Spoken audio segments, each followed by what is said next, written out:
going back to that wrestling topic, bro. Rest in peace, Eddie Guerrero.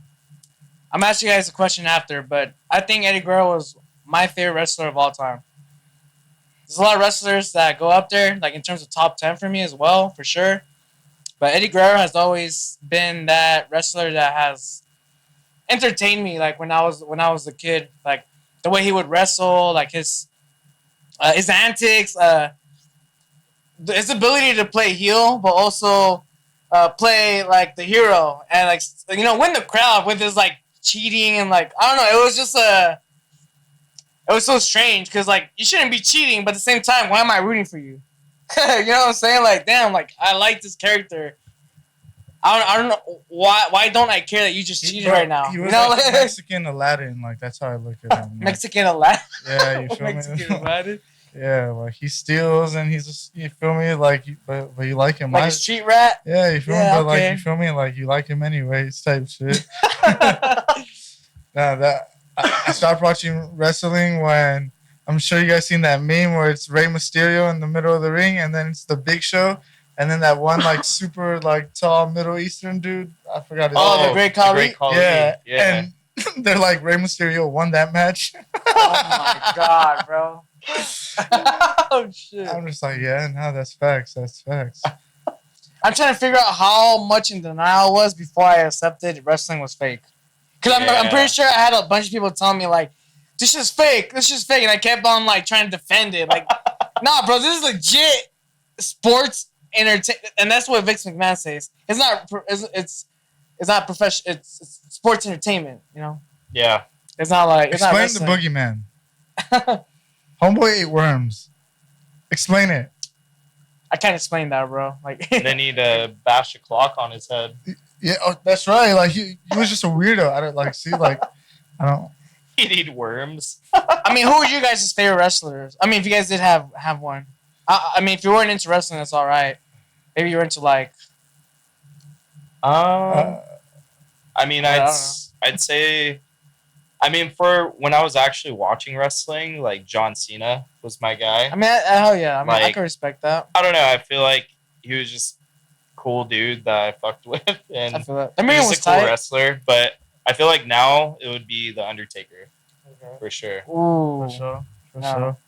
For sure. I'd go. Yeah. Okay. Undertaker. I could give you like a top 4 like that. I had. It's hard to narrow it down. Yeah, I'd say like definitely like the Tom Hardy and Matt Hardy. Oh like, wow, the they Hardy were- Bros. yeah, I thought they were dope as fuck. Yeah. And then I'd have to put Triple H in that bitch. You feel me? Yeah, Like for sure. Sledgehammer. You feel me? I don't know. Like Yeah. that was dope. Part of D Generation X. You feel me? And then,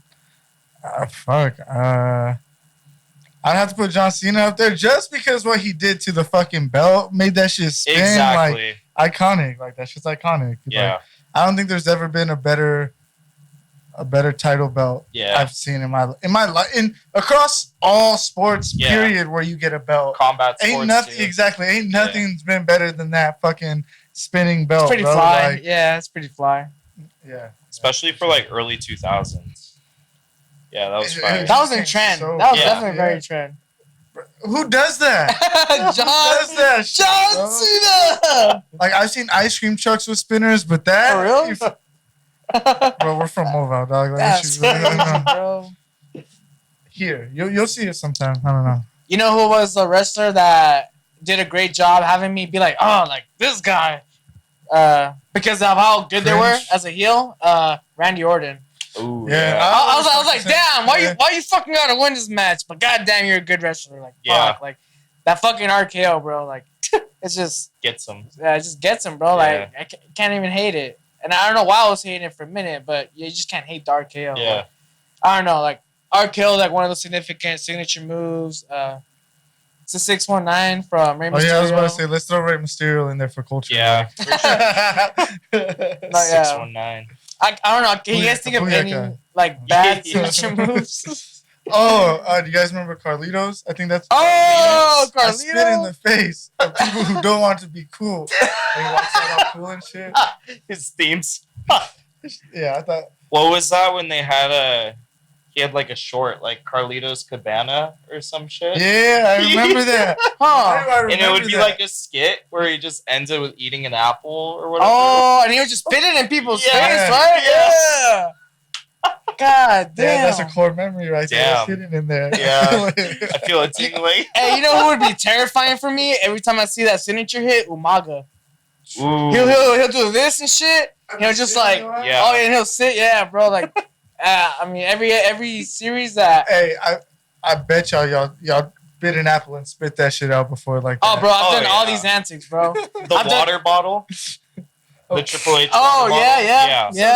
Yeah, true. That You know, was the time. the first time I tried it is when he did that shit for energy drink commercial with the wasp. Nice. All right, like he had an energy drink sponsorship and like he like drank it and then like he would just like do that shit, but instead of water it'd be like bees and like wasp coming out. It'd be like Sting energy drink.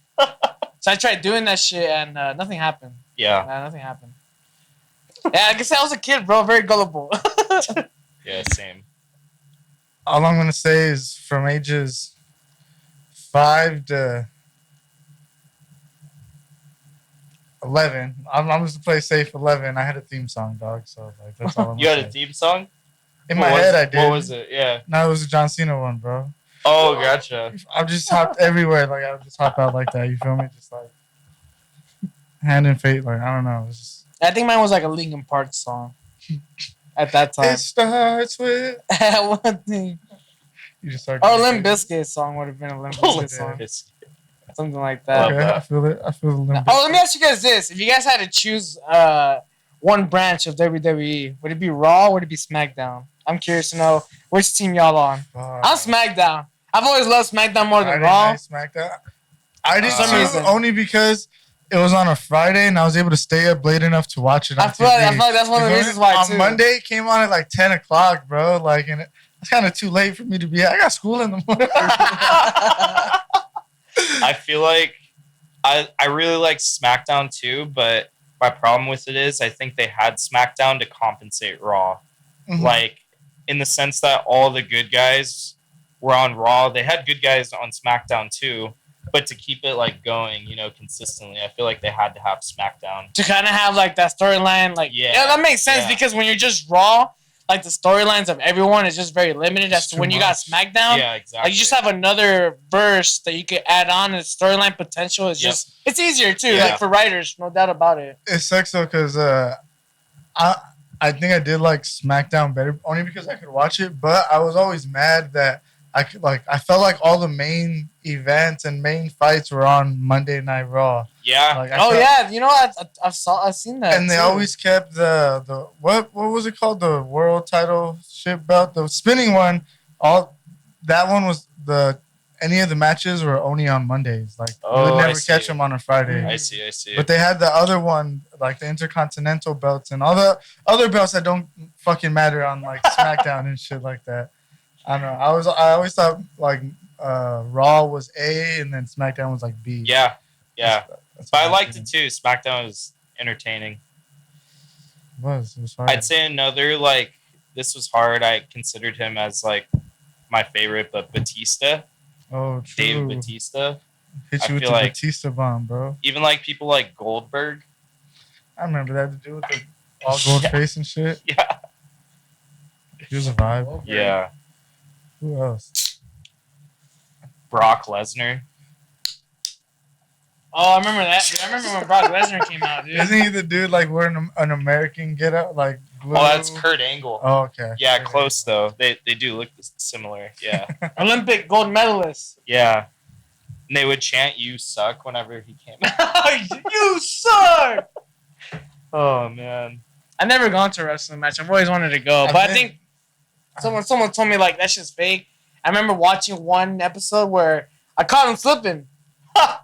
I caught him slipping, bro, and it was like an important night, and I was like really excited for this fight. I saw one of the wrestlers like not hit this person, and the guy went down. I was like, oh my god, bro! Like, no, I'm sleepy. Like, I need to see this. I need to let this match keep on going. And I catch the guy again, like not hit this person like on contact, but the guy still goes down like dramatically, like exaggerating like the reaction. I'm like, bro, like how long have I been rejecting this shit for? Like in denial, bro. It's Like just repressed now. Yeah. I just didn't want to have that like entertainment It's like like Santa taken out Claus. away from me. Huh? Yeah. It's like Santa Claus, bro. I remember that day. That you didn't believe in Santa Claus, Yeah, bro? like my mom told It's me. real. In Lose the Tempo, we believe in Santa Claus, dog. My fucking mom told me, bro, on the way to school. She's like, all right, see you later. Santa Claus I not was real. like 5th grade. Holy shit! Yeah. Wasn't a good day. Don't trust no one. Yeah. Shit, bro. It's crazy. My little sister right now, she just turned 10. And like she's starting to like figure out some of that stuff, right? And she was like, no, I still believe in the tooth fairy though. She's like, that one's real for sure. And I was just like, That's the best one. You get I mean, that cash. would shit me out though, bro. How are you no, gonna? but like that's exactly why she was saying it, bro. That's exactly why she was saying it. She was like, I still need this money, dog. Like, Yeah. what's up? I still. What's up? Like, Easter Bunny don't give me no money. Fuck you, mean? Yeah. Maybe I'll find a quarter in Yeah, a fucking in egg, an dog. egg. What? Fuck out of here. Like, Oh my god, That's funny. trick or treating. Like, I mean, like, when does that die out? When's the last time you went door to door trick or treating Damn. in costume? I was Obama the last time. I swear. What was that? What was I like- the last Yeah, time? that was a long time Oh, ago. fuck. But I did that a couple years in a row. I think I got to an age where I was like, I'm too old for this. yeah. So I just wore a soccer uniform, and that was the last year I ever I must did have been like probably 12-ish. Yeah, I don't know. it. Oh, okay, you're younger than. But I was like 15. Bro, you know what's crazy about I think I remember when I stopped kind of like trick or treating like in outfits was my first year in high school, which was like my first year I got like DJ gear. And I remember that first year of Halloween, instead of me going trick or treating, I put my set out. I put my set outside of my house and DJ'd for like trick or treaters at my aunt's house instead of like going trick or treating. Nice. So you didn't give out candy. You gave out fresh beats. And candy. Oh, okay. No, I had like a jar I right would have there. been pissed if I showed up and you were just playing music and you're like, nah, I got It's candy, but I nothing. got music. Trick You're or here to treat. see me. I'd be like, what the Nah, trick or bangers. Trick Trick or or bangers. There better be some fucking bangers, bro. Yeah, Fuck you true. mean? I mean, that's one of the kids told me that. No, but yeah, I think that was like I was in 9th grade. I don't remember what I was actually like the last time I think I was Harry Potter, bro. In 8th grade, I was trick or treating door to door. I put like a robe, I had the wand.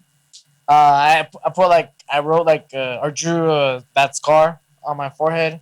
It's pretty hype. You had a wand. Yeah, no. That's dope. Well, I mean, it was like an official wand. It was like some sort of like the 99-cent like witch wand or some shit. Let's Like, go grab a stick. A branch. Yeah, okay. I could have done that. I could have just done that. True.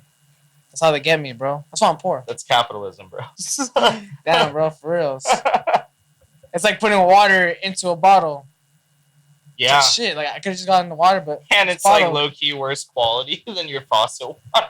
Is it really? Yeah. Oh, dude. don't even You're tell me. honestly, so yeah, I feel like I low key care about this a little bit, but like, yeah, if you just put like a Brita filter or whatever on your sink, like it's probably gonna be better than a lot of store bought water for sure. What about Cardenas water Oh. bottle, bro? We good? Nothing Nah, tops but Cardenas. Mexicans rarely care about the filtered water, dog. for All right, sure. all right. Yeah. I'm trying to make sure. Nah, for sure. It tastes clean. They don't even have working plumbing in some places in Mexico, but their water is good, bro. I feel that, bro. The I just Rios got are back fine. from Mexico. Really? I went to Cancun. Oh yeah. How was Yeah. it? It was lit. We, my wife and I go there for like yearly vacation. So yeah, we stay at like this all-inclusive resort and just eat a shit ton of food, drink a lot of drink, and It's all inclusive. you stay said? for a week. Yeah, all-inclusive. Lit. Damn, bro. I would go up to the bar and order like 4 doubles at a time, just for me. What's your favorite drink? I mean, like honestly, kind of simple. Like I'm not much of a drinker now, but vodka soda or Red Bull vodka, sugar-free Red Bull Red Bull vodka. vodka. All right, for sure. Yeah. Well, what are you drinking right now, Robert? You go to a bar or you just go to the store, pick up something for yourself? What is it that you're vibing on? I'm basic. I don't really like beer as much anymore unless I'm outside, like in the sun. Yeah. So I'm just going with twisted teas, bro. That's all I've been drinking constantly, nonstop. Not constantly. Not nonstop. Not nonstop. But when I am going out to pick something up and they're like, "What do you want?" I'm getting twisted, bro. A lot of places are starting to carry it on tap now, which is fucking dope as fuck. Oh, so, hell yeah. yeah, I'm pretty hyped. I'm with the movement. Let's keep it going, guys. Well, that's like the smart move of local breweries, right? It's to put things on tap that's popular, Yeah. right? For sure. For sure. For sure. Yeah, I mean, What you sipping on? not that much beer, but I don't think my taste has changed, bro. You're gonna catch me demon time, bro. Jaeger and Red Bull. No, actually, That is Jaeger and demon Monster. Love that. Jaeger and Monster, bro. Wow. Like I'm still vibing on that. I bro. love that. And tequila, like liquor, bro. Like I'm a liquor person right now. I think for someone that DJs and is out like weekends like that, I could understand the Monster and the Red Bull. Yeah. I'm starting to kind of think about it now, and I'm like, maybe that upper will really help me when I'm outside. Oh, dude, it helps. It balances. Yeah. Last night I had a bar gig and like literally just like one Jaeger bomb. Like at the end of for some reason when I don't have that energy drink, like I feel sleepy kind of like towards my end of my gig. But with that Jaeger, like with the Red Bull or Monster, like I'm still like good. Where's the after party? Like literally, like that's what I mean. Yeah, that's more of the Jaeger side though, but. But I'm so down to do more stuff like with having that drink. But I've been trying to cut down, to be honest. Like I've been drinking a lot more water. I've been trying to cut down on That's good. beer specifically though. Yeah. Like because primarily I notice about myself it's not necessarily that I like beer. I like to get fucked up, but I don't want to. But now I'm not doing it at the expense of making my stomach full. Yeah. Like I understand that if I want to get fucked up, like I could just drink liquor and not having to like. Get like my stomach all full from drinking all these like beers. Just get a Jaeger bomb. Yeah, Problem solved. get a triple. Yeah. Get a Yeah. triple. That's what I get. I guess I have to define mine more because my fun time drinking versus like actual drinking is a little different. Like I like getting drinks with dinner. Like if I go to a nice place, I'm gonna get a good drink. I either get an old fashioned or like I'm pretty big into wine, so like I might get a glass of wine. So it just depends on like the meal because if I get like a fat ribeye steak, I'm gonna get like a nice glass of wine. But Okay, let's play a game right now. Yeah. Tamale. What you drinking with a tamale? drink wine with a tamale. No. Like, what would you be? What would I be? What would you be drinking? Tequila. It would have to be like probably a Paloma, like, or just like honestly a basic margarita too. What about if you had to drink something? A salad. A salad, vodka soda. Okay. I feel like I would do a White Claw. Yeah. A White Claw and a salad. Yeah. Huh. All right. You're eating Chinese food. Ooh. I don't know. He's You're like, sake bombs. Honestly, not Chinese, but soju. Soju. Yeah. Oh, okay. That's like rice wine? Yeah. Rice wine. Yeah. I'd be down. No, I think for the Chinese food though, I'll be down for tequila. All right, you're eating Fuck waffles. Interesting. Waffles? No, Jaeger, bro. Jaeger bomb. Ooh. No, dude, the waffles with the syrup and the Jaeger, like the licorice kind of flavor with the. Oh, bro. I can't do Jaeger. I can't do Fireball, do bro. Okay, I can't do Fireball either. You're putting the fucking Jaeger on the waffles and syrup, bro. Put butter on top of that. That's hilarious. Oh, fuck. That I could can low see key you doing work. some shit like that too, bro. That could low key work. Like this is we wake up second day of Vegas. We've just been out all night, and I wake up and I can see you doing some shit like that. I need my check. No, you need an intervention, bro. I need my check. Nah, bro. I think if you see me pouring Jaeger over some waffles, bro. First off, what time is it? See, at least that's reasonable. It's like 2 a.m. No, I'm just kidding. No, that's normal. That's cool. If I woke up and saw you pouring it over fucking pancakes, dog, serial killer. Different story, bro. Different story altogether. Waffles, I get it. It's waffles. You know, it's funny. Every time There's I little go pockets like cups, bro. I get it. It's always fun. There's pockets, I get it. Honestly, though. Dude, it's fun. Jaeger bombs are fun. Every time, bro, I go to a bartender, the same reaction. Like, let me get a Jaeger bomb. They're like, The fuck? It's early. It's 9:30. It's really I'm like, it's midnight. It's peak. It's peak it's hour. peak. Do It's you know, demon it's time. peak, you know what that means? Are you a DJ? It's peak hour. I know what that means. I work in the service You industry. know what, bro? Next time order 2, and I bet you they won't look at you weird. I mean, I just, Because they'll think it's for you and someone else. oh, cause I be getting doubles, bro. Yeah. And they be looking at me crazy when I get Like, the and doubles. it's just you. Hey, I be leaving that detail. I get doubles. That's how you know you're the goat when they look at you crazy. When the bartender looks at you. Yeah, I'll get two doubles. Actually, let me get one double and yeah, she likes triples. Let me get a triple. My drinking really slowed down after college. Really? Yeah, Same. I mostly smoke nowadays. Same. That's my deal. Because, I don't know, I was tired of the hangovers. I had my time drinking. I was in a fraternity. I was a president of that fraternity. So it's like, I had my time, and I'm done with that shit. But it's still fun to go out with the lads, you know? What were your duties as president of a fraternity? So it was a co-ed business fraternity. Wait, so you were a sorority? Oh, what? It was, okay, so the way the college says it, that was good, bro. That's crazy. It's a professional fraternity is how these colleges explain that. But essentially, yeah, I was the president. We had like 120 kids in our chapter. Oh, shit. And we'd actually do shit. Like, we'd do stuff in related to professional development, getting people job interviews. Like, these were basically the kids that had the highest GPAs in school. I was not one of them, yet I was president, but it is what it is. And, hey, that's the real world sometimes, bro. Yeah. Hey, real shit. Yeah, hey, I made it out hey, okay. you know, leading by example of how America be working sometimes. That's a good leader. That's a good my work ethic is like my strong suit for sure. I think that's like you're true to how history. I got to where I am. That's true to history. So, but yeah, like I just stopped drinking because I was tired of it. Like, it's just plus it's way more expensive than weed. Like, let's be honest. I thought about it like that, but yeah, that's right. Like a 12. Okay, how much it depends how much are you drinking and how much are you smoking.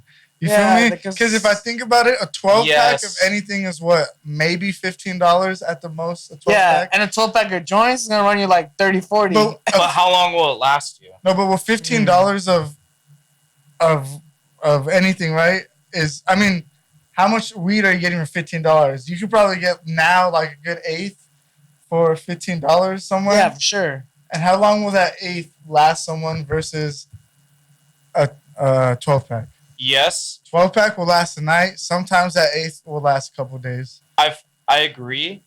I think just the argument I'm presenting is I don't grow myself, but like you could grow weed, you can't go and brew beer. You got a point. And then you're unlimited.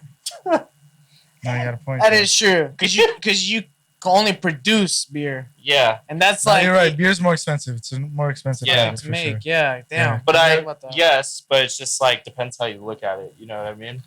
Yeah. I studied finance and accounting. That's the only reason why I look at shit like that. Got you. No, it's crazy because I've DJed since high school and I've always been drinking since fucking high school. When I turned 21 and I had the accessibility to drink all the time, I was like, why? Like, I'm not partying, I'm not doing anything. So I was never like, let me just grab a beer and chill. Like, never been like that. I've always been like, I got to be doing something or like being out to drink. So like, I've just never been that big drinker like that. I feel like I've been the same way. I've always had a bit. My parents aren't alcoholics or anything, so I feel like alcohol was just never around naturally either. So I don't know. Don't get me wrong though. When we drank, I fucking drank. Yeah, that's same. Like I could be a tank if people want me to be a tank. And I think that's why, like, I stopped drinking like that, like heavy like that too, because of the hangovers. Yeah. Like the next day, out of commission. It's like it's a waste of a day. Yeah, you're done. Literally, and it started affecting me when like I was like in my head like, all right, I'm going to this party tonight, and then in the morning I'm gonna wake up, I'm gonna try to produce or I'm gonna try to do this, and then I wake up the next morning and I'm just like, I can't do any of that.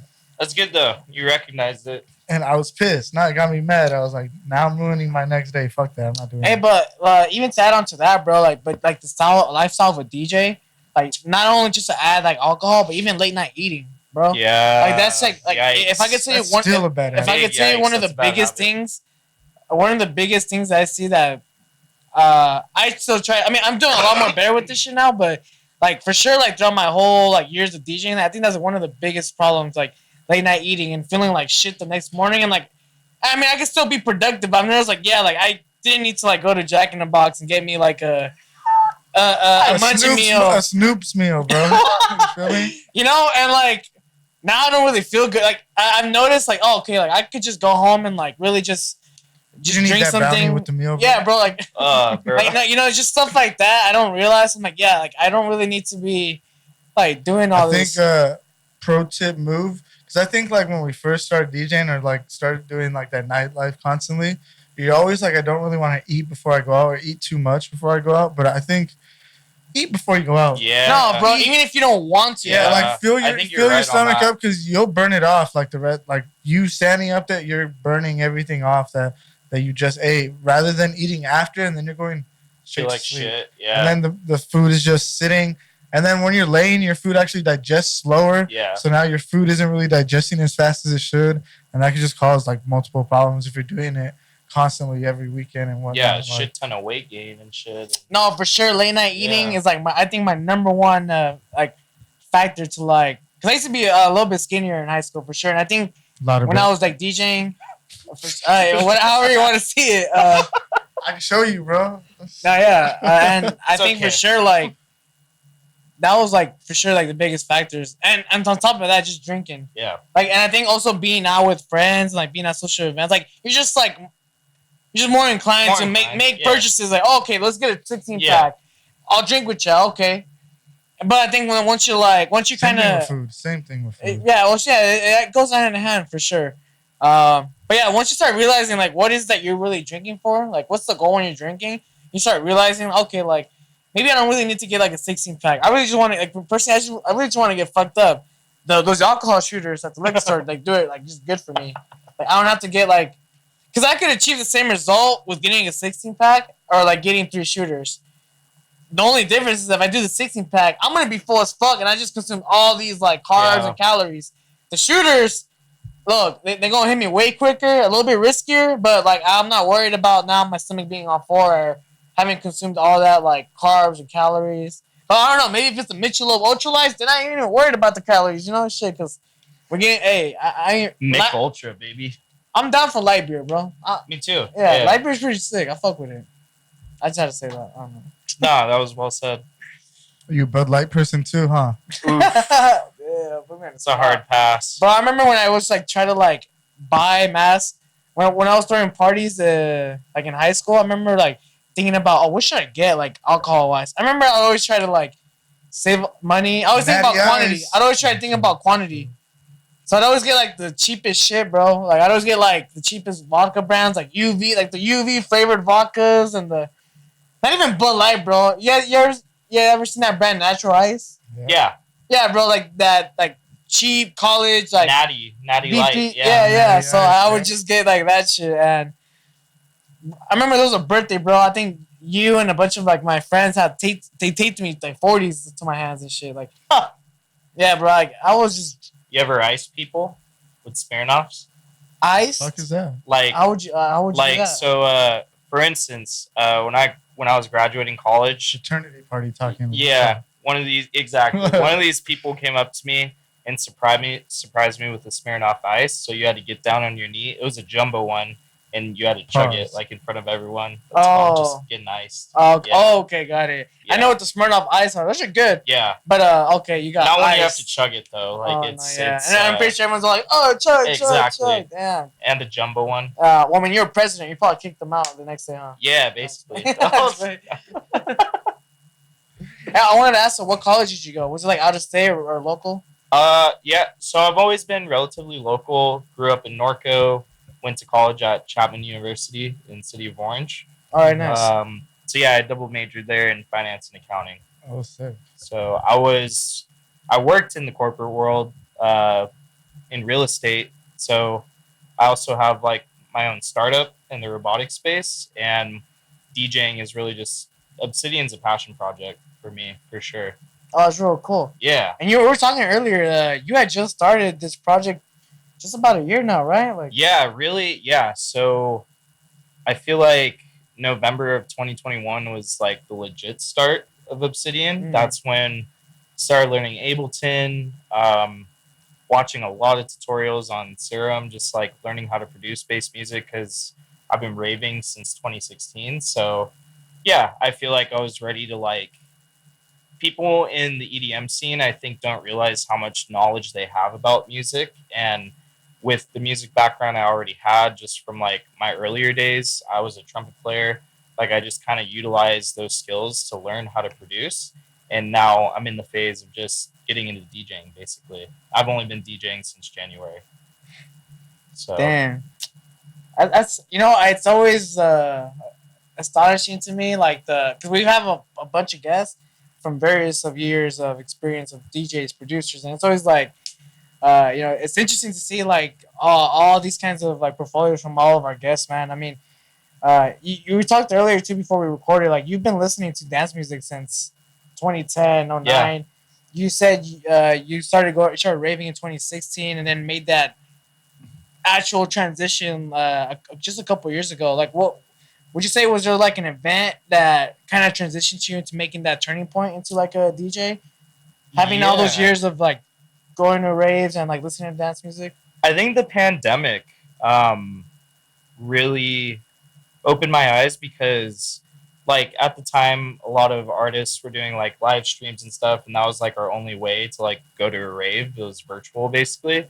And I think after seeing a lot of live sets and just like trying to find use of time during the pandemic, I was like, why don't I give this a shot, at least like starting off producing? Because Mm. since I have that music side, like I was a trumpet player for 10 years, and now I can kind of just, like I said, apply that to just making bass music. I gave that a shot for a year, and then I think, yeah, just the only event that defined that was the pandemic, because I think it was change for all of us. And for me, I just needed a balance between my daily life and what I'm truly passionate about. Mm. So, yeah, that's kind of why I started Obsidian. And, I have a lot to learn for sure because, like, playing at the shows I have so far, like, DJs are very, very talented. Like you said, like, some of these guys literally have like 10 years of experience or more.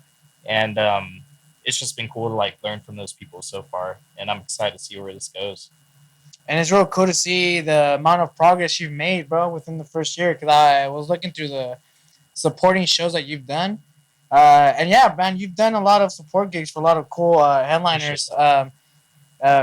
I wanted to ask you, bro, because like this being like your first year as a DJ, like what would you say be like some tips and advice for someone to get the ball rolling? I mean, I do see that you do a lot of shows with Wasted. I noticed that you are being managed by Kevin, who's owner of Wasted. Mm-hmm. So I mean, hell yeah, I mean obviously that does help. I mean, there's so many DJs, right? There's so many producers, so many artists. Would you say it's an oversaturated market? I don't think it's an oversaturated market because how EDM's currently evolving again, I feel like around 2016 was like somewhat of a golden era. Like you could say that again about like the 90s with like early house and just EDM in general. I feel like now we're in a stage where like there's these subgenres, like for instance with dubstep, there's tear out and rhythm. Rhythm's becoming super big in the scene with groups like Vulgar, for instance, where I think now is probably one of the best times to be involved because since it's evolving, it's only going to be expanding, which I think could create more subgenres of EDM at the end of the day. All right, that's interesting because I do hear a lot of others say that. So one on social media had said we need less DJs and we need more people out in the like we need more doctors, we need more nurses. Like this shit's like so oversaturated, and I'm thinking, and a lot of DJs were talking about, you know what, like some people do feel like it's saturated, and they talk about like how can like first time or like even veterans that can't seem to like uh get like shows or can't seem to like get their foot in the door. Like, what would you say to those people to like or like advice for those that are like trying to get like the door and the step like into the scene and trying to get like the kind of shows that you do, like Yeah. supporting act. because I know like a lot of times for I mean you could say like your experience, but it could be different for others. But Totally. like I like to think that everyone's experience uh counts for sure. Yeah. Like, you know, regardless of if they've done like festivals or Yep. like, you know, local gigs or whatever. Like I think every experience and feedback is like definitely important. So yeah, what would you say to those people that are trying to get like their foot in the door and trying to get shows and stuff like that? Agreed. The number one, I think, thing that's propelled me is joining a DJ collective. So if there's a collective in state, out of state that you could join, I think that's probably super beneficial if you're a bedroom DJ right now. Oh, what collective are you? So Wasted. Wasted. We're talking about. Okay, got you. Oh, sure. So that's where, I mean, I'm thankful enough to be a part of them, and they've put me on some solid shows. Like my last show was direct support for Snails, and I did see that. upcoming show I'll be supporting Must Die. So I think, you know, these people will help you grow also too as an artist. It's not just about getting on the lineup. I think when you're trying to get your foot in the door, join a collective of people that know what they're doing and are involved in the industry. That way they can help mentor you and get you to the next stage so you're ready for a festival. I feel it. Like not just look at a promotion company and be like, and they just throw shows. Like, okay, they just throw shows, but do they take the extra effort to give like local DJs resources to better themselves and like land a lot more better opportunities? And you know, I would say for Wasted, I feel like they've been one of the companies that I've seen a lot of our friends like definitely have done supporting shows. I mean, a lot of people say that, oh yeah, you know, if you want to like play those shows, like play Wasted or like even other group of companies out in LA. And I mean, there's not that many groups like that. I would say like in LA that does it on a weekly though. Right. You know, because I feel like there are clubs that like they do it, but it's like on a professional, like it's some club shit. Like they book the headliner. They do the night, they get the profit, and it's like a repeat. To where I feel like with Wasted, I've always felt like they are always checking out the temperature of the dance music, like who's 100%, hot, like what's you know. And I think you know, I give credit to whoever's like booking people over there, whoever does like that section. I mean, I'm sure Kevin does like the final, but I'm always curious to know who's like doing all the booking because they're doing a great job when it comes to booking. Because I think like being able to like always know what's in trend and what's hot and exciting in dance music is real cool. Yeah, it's real awesome, bro. Yes, because I think it's real great advice. I think that counts for any area, bro. I mean, we're in Southern California. Yep. So, I mean, for those that don't know what Wasted is a promotion company out here. I keep forgetting that many people may not know what Wasted is. Or we're talking to y'all. Like, there's a bunch of. I mean, they have branched out to Texas and San Francisco. Yep. Exactly. Yep. If I'm from Nebraska, who do I reach out to? Yeah. So like, I think it depends too. Like, so what genre you're pursuing. So like, for instance, if you're in the Midwest, like, and you're a dubstep artist, like, if you really want to get into dubstep, go to Denver. That's the bass capital of the U.S. Yeah, you know? I'll throw a bass series show that y'all can go check out. If you're in Denver and you want to get your step in Denver, Bass Ops. Club Vinyl, hit up Joey, hit up Denver's Dom. There are definitely these places at these areas. It's just getting to know what is your niche, and what venue is like pretty much your targeted demographic for that niche. Because I feel like there are some times where, and I've done this too, and I feel like this still happens today, where us DJs we will book shows. And even if it may not be like our niche, like we'll still do it. But at the end of the day, it might have been like, okay, well, it probably didn't fully go the way I wanted to because it just wasn't like my niche overall night. 100%. And like you just kind of like know that as a DJ as you like do more gigs and like ask more questions and yeah. Yeah, I think too. I want to add like if you don't know, like if you like multiple genres, like if you like hardstyle and you like trance, like it's okay to just learn how Ableton or FL Studio works. And I personally use Ableton because at the end of the day, like you're experimenting with what you think you can, you know, provide value within the EDM community, how you can inspire someone. At least that's kind of what I'm doing through my project. But I think it's okay to not know your specific sound right off the bat or what genre you want to dive into. I think just explore as much as you can, and YouTube's your best friend for tutorials for sure. There's amazing amazing education on YouTube on how to do this stuff. To add on top of that, I think if like you really want to help yourself progress, uh, Twitch feedback live streams are going to be probably some of the most helpful things that any producer could watch. I think because especially if it's an artist that's doing the feedback, because they'll give you some of the best advice, and then you'll be able to listen and then like hear what they're saying. And some of these producers will even like pop up their fucking DAW and start just showing you like little tips and tricks. And like, I think that's something that will benefit anyone when it comes to production specifically. And when it comes to DJing, I feel like that learning curve is more of a creative learning curve. Like, because it's to transition between songs. It's not like the most craziest difficult thing to do, right?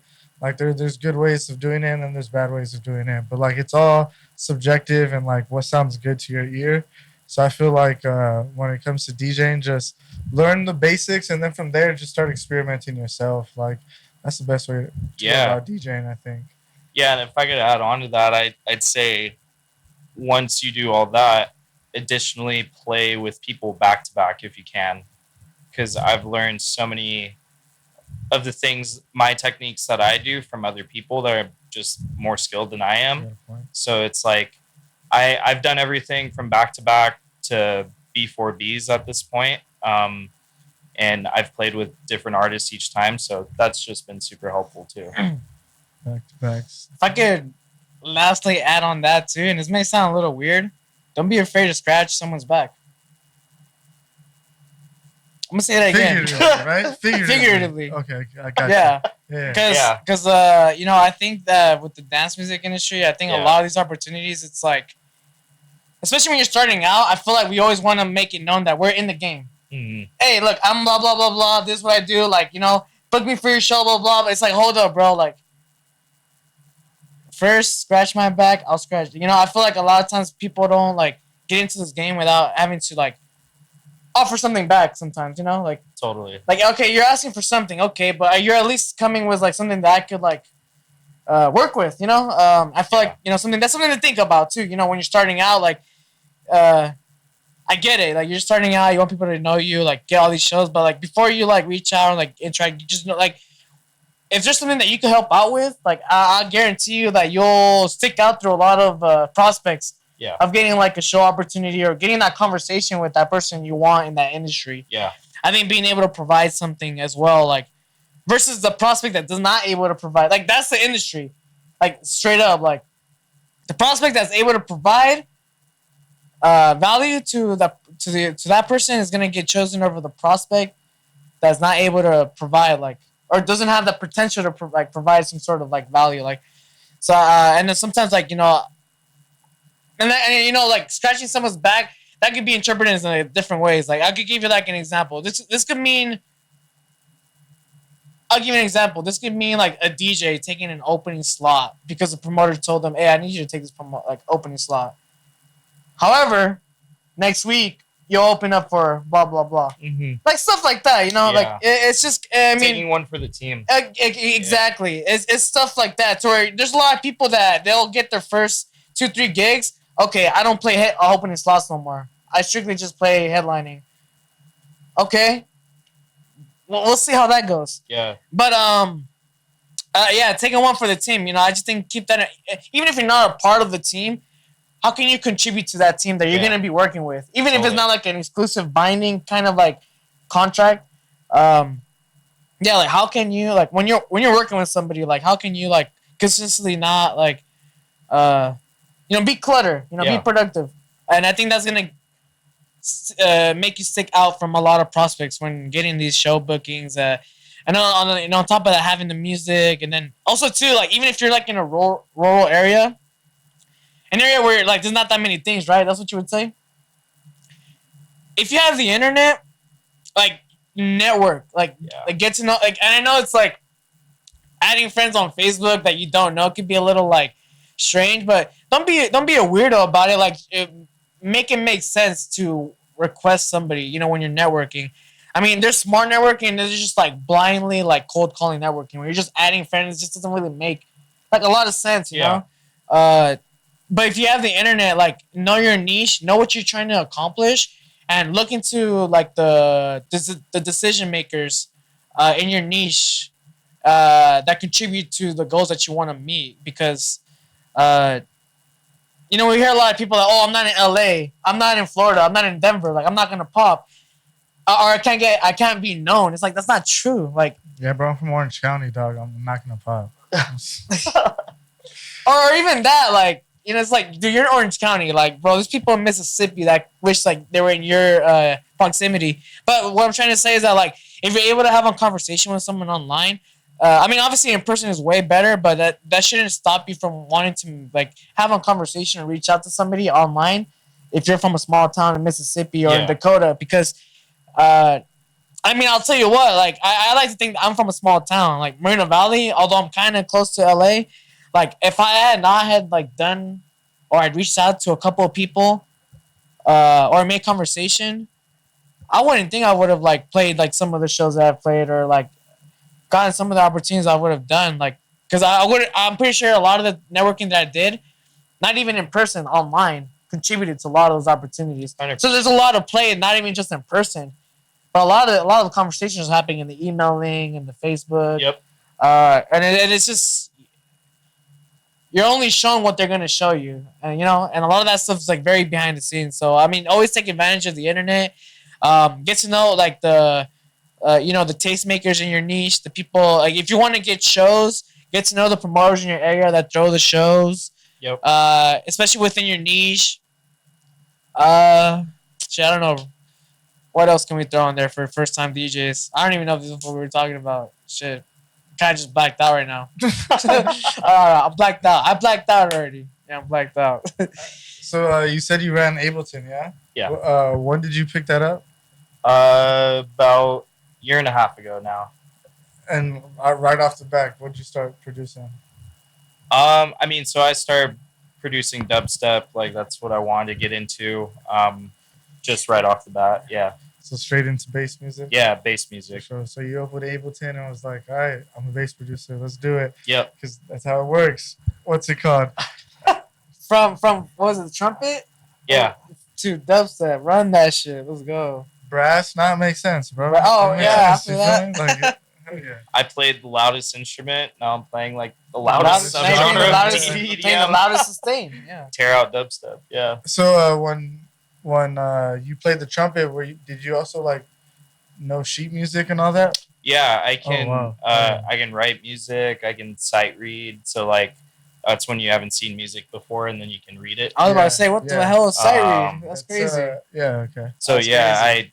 I'm like better at doing stuff in treble clef because that's what trumpet was in. Not so good Gotcha. at stuff in bass clef, but either way, it helped speed things up when I was learning Ableton. Basically, Yeah, so the whole grid and everything seems super familiar and easy to use. Then, it's right? just a different format. Yeah, Exactly. exactly. That's crazy.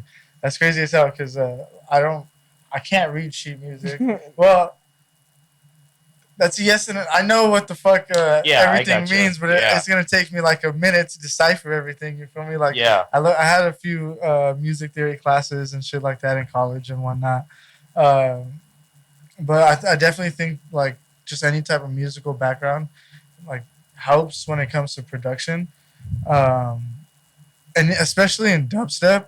If you already have like a good fundamental of like music theory, using like a serum or like a vital or just like any like synthesizer VST, I don't want to say should be easy, but it should be a relatively like better learning curve, I think. yeah. I think it's the best way I could put it. Like, it's just transferable. Like, the concept's kind of the same on how like you know when you're playing in like an orchestra or a band, like you got to be in tune. Like you got to know what key you're playing. You got to know like the scale, I know the tempo. the tempo. So like I was drum major at my high school, so like I was Let's the go. dude conducting during football games and stuff Oh, like that. hell yeah. Yeah, so like So you're basically like a live action producer, bro. Yeah, That's yeah. I at least have a good understanding of time for sure. Yeah, Okay, and like sequence, I'm guessing too. Yeah. Right?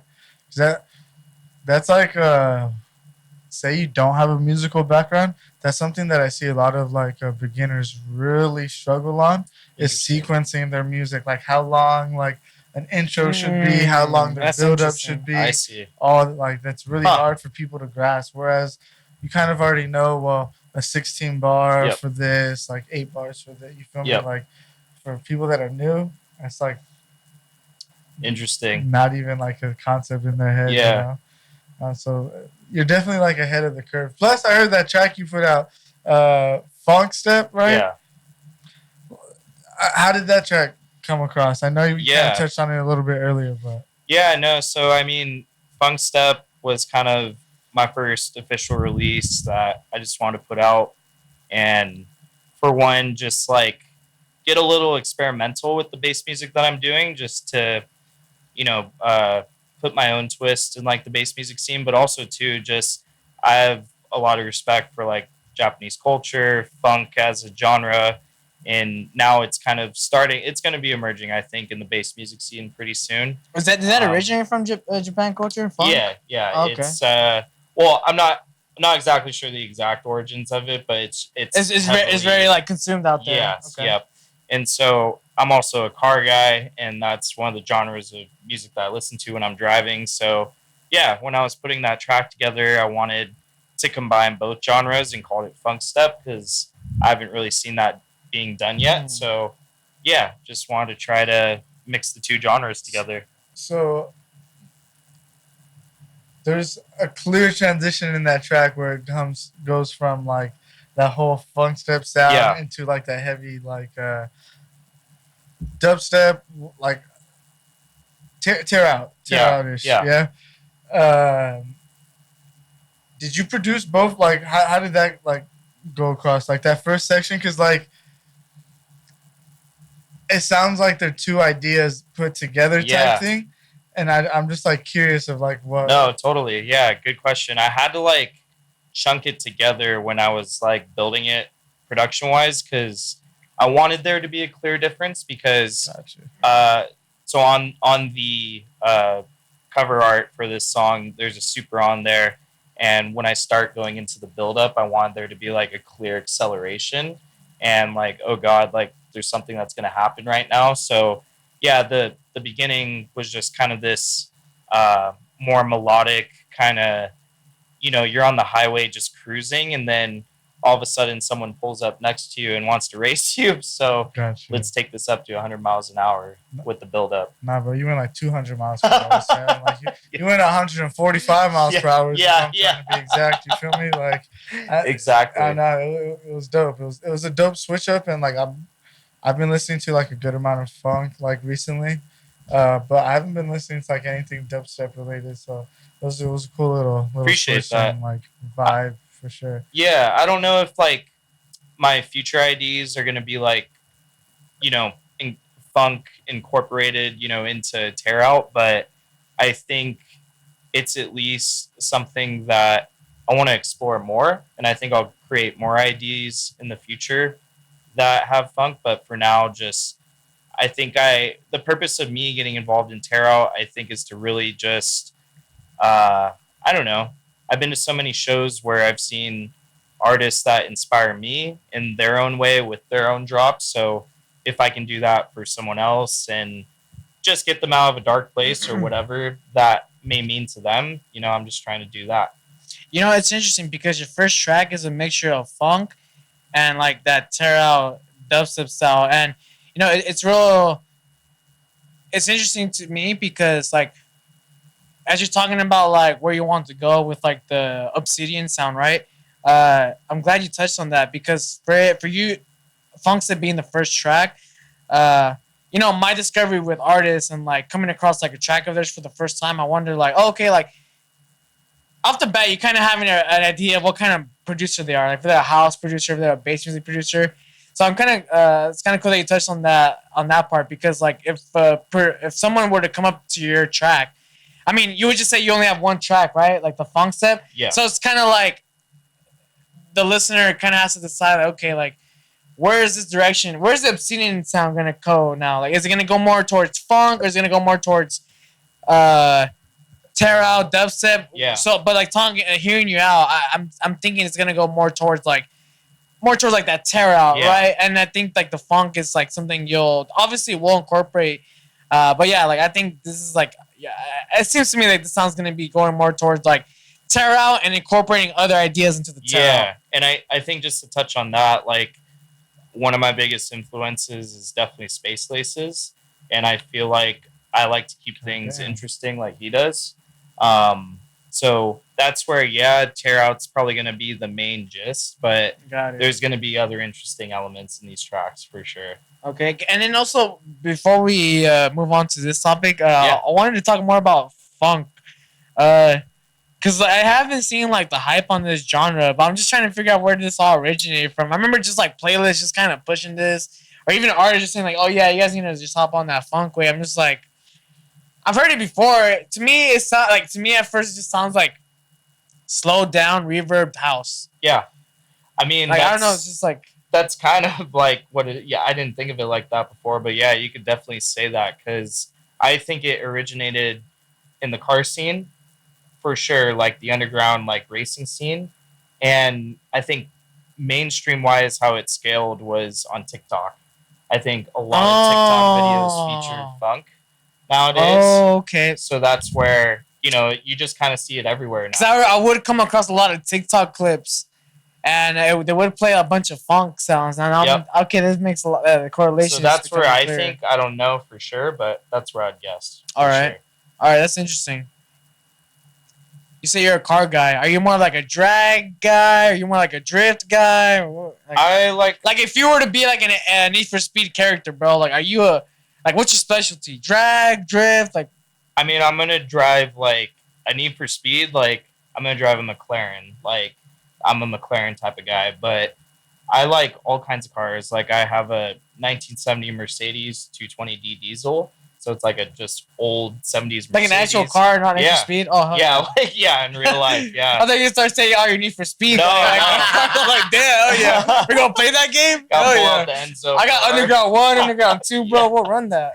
And then now I drive a Toyota Supra, and that's like a ton of fun. So oh, hell yeah. I have like favorites. I don't have like a favorite type of car. I just have a list of favorites. All right, well, let me just break the ice right here, bro. Gotta choose Lamborghini or Ferrari. Robert, Lamborghini or Ferrari? I'm going Lamborghini. I think I'd have to go Lamborghini too. Lamborghini. The reason is purple and shiny.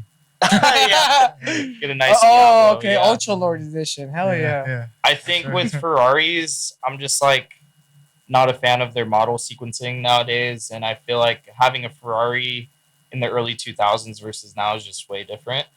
So I think Lamborghini somewhat has stayed like consistent with their models. I don't know why. This is just something in my head. I don't know how true this is or not, but this is the idea that I'm going with. I feel like if I go to Italy, I'm gonna see a lot of Ferraris. But anywhere I go and you see a Lamborghini, it's still like, damn, it's a Lamborghini. Lamborghini, yeah. After that, so that's why I had gotta choose a Lamborghini. I don't know, and it makes I could see that. Yeah. Makes me feel like I'm in like a rap or R&B music video. Bro. Like, that's just what I feel like. That's what I want my life to feel like a music video all the time. That's hype. It makes me feel like a Saudi Arabian prince, homie. Yeah. You need a yacht. You're on true. Okay, never with mind. the Ferrari docked on it. And an elephant just because. And a helipad, bro. With a saddle on it. Dude, that shit's got an amusement park on the yacht. You got cattle underneath the yacht and shit. Bro, I own cruises type shit.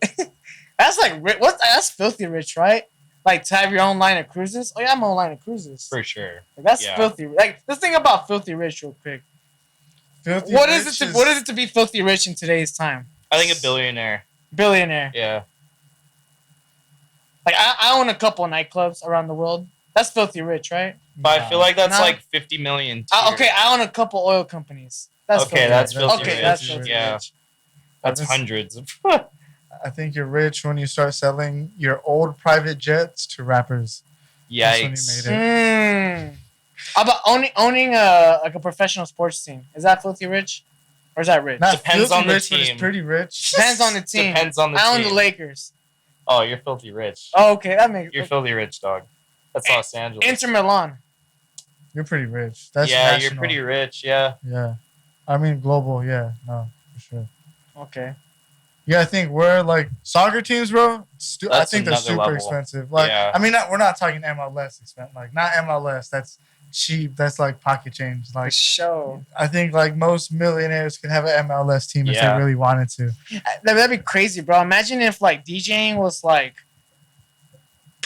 made into like a sports division, bro. Like, imagine like DJ transfers and shit. Like, this DJ's on a loan. He's on a contract. He's on a contract with let's just put it like in perspective. Like, oh damn, like I want to book Obsidian, but he's on a contract with Wasted. Oh, but the transfer fee, fuck, like I gotta It's pay like the transfer. leagues, Like yeah. like leagues and shit, or like the collectives or the teams and Yeah. shit. That's That's crazy. interesting. That's Yeah. crazy. Nah, you can't book him. He has to Yeah. write out his contract. Oh. That happens. I know that shit. No, for sure. You know what they're called? Agencies. That's Yeah. No, For for real, real. There's though. some places say like you're with the booking agency. There's some places that they won't let you play at because like one, they probably just don't like the venue, or something happened to where it's like, nah, we can't let our clients work at this venue. So Yeah. nah, we can't do it. That's So, facts. it happens. It's definitely like a real thing. All right, real quick, totally switching topics real quick, just because we were talking about production earlier. How do you guys feel about AI production? Right Bro, now, I'm running I've it, bro. seeing all that shit happen on X. You feel me? Not Twitter's X. I'm running it, bro. I haven't heard of this. Hey, hate on me. I'm running that shit. Have you seen? All right, so fuck. What's his? I just said his name. I saw his I name think right I've only seen this one time for like someone made like a Drake song through AI, but I haven't seen this. I'll tell you what. I support Bandos. now. There you go. That's what I was bringing up right I now. support Bandos So- and that AI There we go. plugin, bro. He's creating the plugin to where you could just type in what you want Wow. and it'll make it for you. Wow. Like, oh, I need a house drum structure, instrumental. They'll make that shit for you. I need this type of growl. They'll make you the growl. And That's shit. pretty Guess who's a wild. beta tester? You're Several not- people, I not was me. about to say. There's no fucking. Yeah, several way. people, I not sent me. 10 emails on 10 different fucking accounts, Oh bro. shit! Damn. Linking 10 different DJs. God like, damn. I didn't get in. Like, Several people did, though. Not me though. I'm just kidding. But like, what? All right, how do you feel about it? And a lot of people signed up for this. A lot of known DJs signed up for it. I think it's another tool. I don't think it should be used absolutely. I think it's a part of the creative process, but I don't think it should be, all your money's in on AI production. Like, I think you still need to know how to produce at the end of the day. For sure. Yeah, that's what I'd say. I think you should still being able to have the balance to control your creative output. Yeah, that's true. There you go. I think that's just like my thing. Like, because at the end of the day, like could tell the AI to suggest me something, but I still want to be able to have that creative output at the end of the day. And I still think that plugin, It's like- basically like a sound designing plugin. literally, bro, like it's literally just not you going to the library, like going to a library of presets, like looking for that. Dude, this is literally gonna save me time, bro. Like, So I don't have to go through a preset pack and look for like sounds that I like. I could just type that shit what in. I am trying to figure out, because right now, like, there's a lot of people using Chat GBT. Zion Dawn bass growl. Now they've been getting fucking in trouble for using anything Oh, AI created shit. because they're figuring out like how the AI generator works, and it's not like it's creating anything new. It's just grabbing things from everywhere and putting it together, right? Right. That's plagiarism. I see. You feel me? So a lot of Yeah. people are getting hit with like, oh, you use Chat GBT for this? Oh, well, plagiarism. Like, you get hit with a lawsuit now for certain things like that. So like, how you said it's easier to just like type in and find a library. Is that all this it is? It's just a library of things put together? Like, Yeah, that's a good point. I see what you meant by that, because the way I could think of it too is like it's two people versus one in that sense, that you now have technical access to like work on, but yeah, to your point, if it's just like already known stuff, then yeah, it's just Like, is it plagiarism. making a brand new sound, or is it making a sound we've heard before, and now, like I don't. What is Well, it I'll tell gonna you be? what. Yeah. If I were, okay, I'll tell you what. At this point, using that plugin, that's not what I'm thinking. I'm thinking, am I gonna hear something I like, regardless if it's fresh or if it's been used? That's my thinking on that. But I mean, I didn't even think about the whole plagiarism. I mean, it's all new shit. So I mean, this whole plagiarism thing's like, But so Fuck. I like it. I like the whole idea of that thing because, like how you were saying, like it. I use Splice so methodically, like where like it gives you the configurations of everything. Like I need a sound, I need a riser, and it has to be in the key of E you flat could filter minor. it. Yeah, and Yeah. it'll dial that shit down for me. Whereas now, that is just basically like I type it in and I'll shoot. Yeah, it's an extreme specific audio filter, bro. Yeah, Like, it's literally what it exactly. is. It's a There you go. filter, bro. There you go. That's all it is. And it's funny. I've seen a lot of people like this, bro.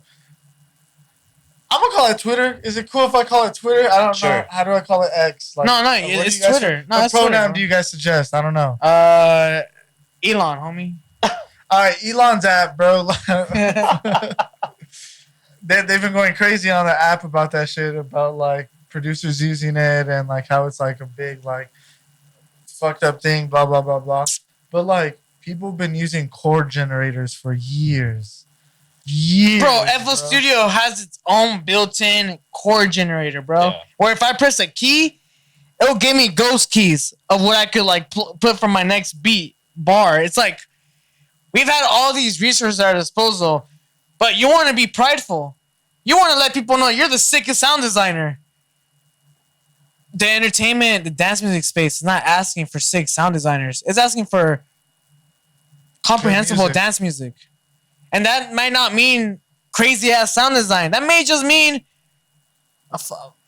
it could just be as simple as just writing your like track out. Literally, give me a house synth 128 groovy. Like literally, it's just I go for it because it's gonna cut a lot of my time. If I'm getting sounds quicker that I'm liking versus me going through all these preset packs, having to like go through sounds that I like that takes me a while. I don't know about you guys, but going through a lot of preset packs, trying to find what I like, because a lot of times, like you said, Splice has the. That's why I like Splice is great bro. because you could pick out the sounds you want. And then you could go to like most like filtered by most recent and like I'm for it, bro, because I've always been a filter person to where like I like to have my shit categorized, and like this is a tool for me, bro. And like I mean, if it's hitting plagiarism, I mean I'll probably still wait on like putting that into my production for like streaming, but I think I'm down for it, to be honest, because like bro, I've always told myself if I could just put like a MIDI device where I could just like a MIDI brain device and just think my fucking ideas into the DAW, I'll do it, bro. Like, why do I have to fucking, like, it's making my work way much more simpler, easier. Like, why do I need? People feel like they need to put so many like. People feel like they're deserved like shit in the scene because they put so many hours in sound design or like 100 hours, bro. It's like it's not. Like, just, like, really understand, like, what space that you're in. If you want to be the producer that, like, is the sick sound designer and you're selling, like, sample packs and shit like that, that's your niche for sure. But, like, the people that are complaining about this shit, bro, are the people that are spending hundreds and 200 hours of sound design only for them to complain about a lineup of people that they think that aren't deserved because their shit's ghost produced. Like, look, bro, at the end of the day, the consumers are fucking with the ghost produced tracks over your sound design track. Not to say it's not a bad track, it's a sick track. Yeah. But when it comes to the consumerism of dance music, that ghost produced track is hitting way more than a lot of these overly well produced EDM tracks. Yeah. And it's frustrating a lot of these newer underground artists that are led to believe that if you do a lot of hard work, a lot of hard production work, like you're gonna get noticed and get opportunities. Trust me, guys, like, and ladies and days, it's a lot simpler than you guys might think. It like literally like Make something that sounds good, promote it good. Eh, I'll tell you this. You can be the sickest producer, but I'll bet you a bad producer with a shitload of ad money will get a lot more views, a lot more opportunities than a producer that has sick catalog, no ad money. Yeah. There you go, gem. I don't need to be filthy rich. You don't? I need to Oh be yeah, filthy. no, yeah. And then being, and like I said, like investing in yourself. Like that's one. Like don't be scared to spend money on yourself. Spend money on that mastering. Like you know what I'm saying. Like if it needs that a mastering service, like the quality, like it represent yourself Okay, the way yeah. you want to. You know, like spend that money on yourself and be reasonable with that budgeting. Don't spend $500 on artwork. Say you just started DJing, producing. Say like you're about a year in or so, 2 years, and someone just gave you a lump sum investment of 100,000. Do you think you'd be able to profitize that 100,000 based off what you do? Year 1 or 2? Yeah, Yeah. because I think what I'm doing with Obsidian is, I'm creating stuff that people fuck with in the community in terms of bass music, but I'm trying to really create a community of just people that I feel like just everyone in the EDM community is already pretty like-minded, open-minded, and I think just I could if someone had 100K and just dumped it off, I think that would just allow me to build the community faster at the end of the day. All right, so because I'm trying to think about this, like, because that's a lot of I don't even want to say beginner DJs. Like that's a lot of like DJs producers like dilemma is not having that capital to be able to like produce their image or their ideas fully, because a lot of it costs a lot of money to do a lot of these things, right? Yeah. Like it's not cheap to successfully release a track whatsoever. Like I think like after making the track, that's one part. That's one whole monster of aspect, right? When it comes to releasing, it's that same monster, just in a different form, right? And I just don't know if like if a lot of people had that capital, they'd know what to do with it exactly. I think a lot of it would go to studio equipment, which I don't think is like necessarily like what's gonna set people over the top. I don't think it's gonna be like what hardware and software you got. It's gonna be like how you choose to invest that money into getting revenue back. Because when you spend capital on equipment, that's not making any revenue back. That's just revenue you have. Whereas, okay, well, when I release a track now, like where am I putting in money so I could see money coming back? Yeah. And that's promoting links and stuff like that, and getting like that track link in front of all these different places, and all that shit costs fucking money and shit like that. And time. And the other thing too is like making the time for it. And like also like right, making the time, sending emails and stuff, but finding unique ways of promoting, like because everyone can do the same type of shit, right? Promotion stuff like that, but it's also like what's gonna make more eyes look at this. Like that's why people buy billboards. It's not like someone's reaching out to them and be like, hey, you want to be on my... Nah, motherfuckers got to go reach out to the billboard company who owns this billboard and be like, hey, how much does it cost to get my... Yeah. And then you got to pay for like that poster site. You feel me? And like it's all money and shit like that. Like, you know how in Times Square they have that fucking screen in the middle and it's always putting up ads and shit? That costs hella money to be up there type shit. So it's like, I think if a lot of producers had capital or DJs had capital, I don't know if they'd necessarily know how to spend it. Yeah. Like I think that takes like a little bit like of doing like production to get that like grasp. I think if you would have gave me like $100,000 when I first started DJing, I'd have unnecessary DJ equipment. I'd have every every new generation of CDJs that have a bunch of different type of mixers that have fucking the best. I don't know. I don't know, bro. Like I think I just Look, spent bro. on You know it's stupid crazy you bring shit. that up. I used to work at a music store, bro, and one of my like responsibilities was like approving people with credit cards. So sometimes they get clients or customers that will get approved for big credit budgets, right? And these are new time producer and DJs that are getting in the game. What would they do? Max this shit out and get all the best shit. Cause they're led to believe, oh, I'm gonna get the best monitors, I'm gonna get the best this, I'm gonna like getting all the best stuff doesn't necessarily mean like the best progression for yourself. Unless you don't know how to like utilize what you're getting.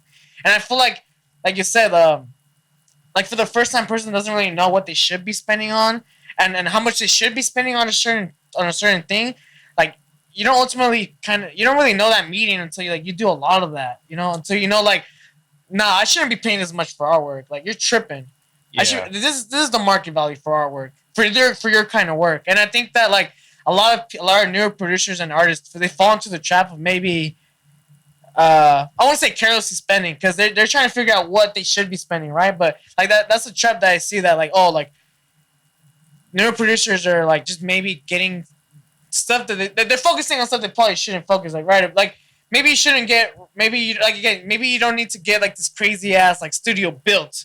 Maybe you just need to get 2 monitors, an interface, and like literally like just work on your sound, and like that's your good start. Like you don't have to go crazy and get like you said, the fucking Roland synthesizer, like your first like. And I used, you know what? And to add on to this, I would see a lot of returns, bro.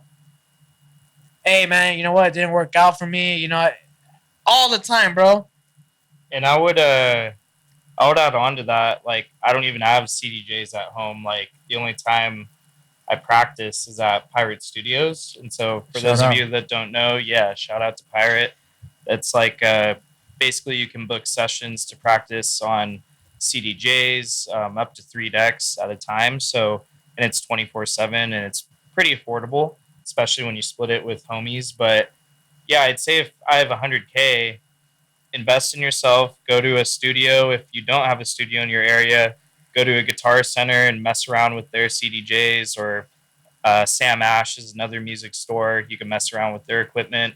I would put most of that money in ad spend between Instagram, Facebook, and Google Ads. And I wouldn't, depends, I guess, what level you are as a producer and artist, but I would probably spend most of that money advertising me playing an event as opposed to me releasing a track. Because if you get them to come to the event, A, you have a probable likelihood that they'll join your community and your project, and B, it's your opportunity to play all your tracks for them at that point, not just one release, so they really understand you. So that's how I would spend the money. I feel that. I mean, I can see that There's working. no right way, right? I feel that, but I can see someone going that route that does play shows. Yeah, true. So I mean, for someone that doesn't play shows, yeah, I mean, a lot of that ad spend is probably just going towards awareness of their project. Yeah. So I mean, yeah, it's just so many. It's not a right way. Well, I mean, it's just so many things that you could do with your budget. I mean, this is such a great conversation because, like, I always hear prices like thrown around as to what people are spending on ads or artwork and production, and like sometimes these spends are just compared to my spends. Like I said, I'm like, damn, that's so crazy, and I'm down to like talk about my spends. Let's do it. Let's break it down per track. You're ready to release a track. What is the budget off the top? My starting budget, I'll let you. Okay, so let's say I just finished a track right now. Track just got done. Now it's time to package that shit. Yeah. Coming out next month. Let's give yourself 2 months. Okay, this is including artwork. We're talking money, not time. This is artwork, Facebook, Instagram ads. And TikTok ads. Okay, well, personally, I have not tried TikTok ads yet. I've done it. Not every release I'm able to do it because of niche, but if it's worth it, Spotify playlist.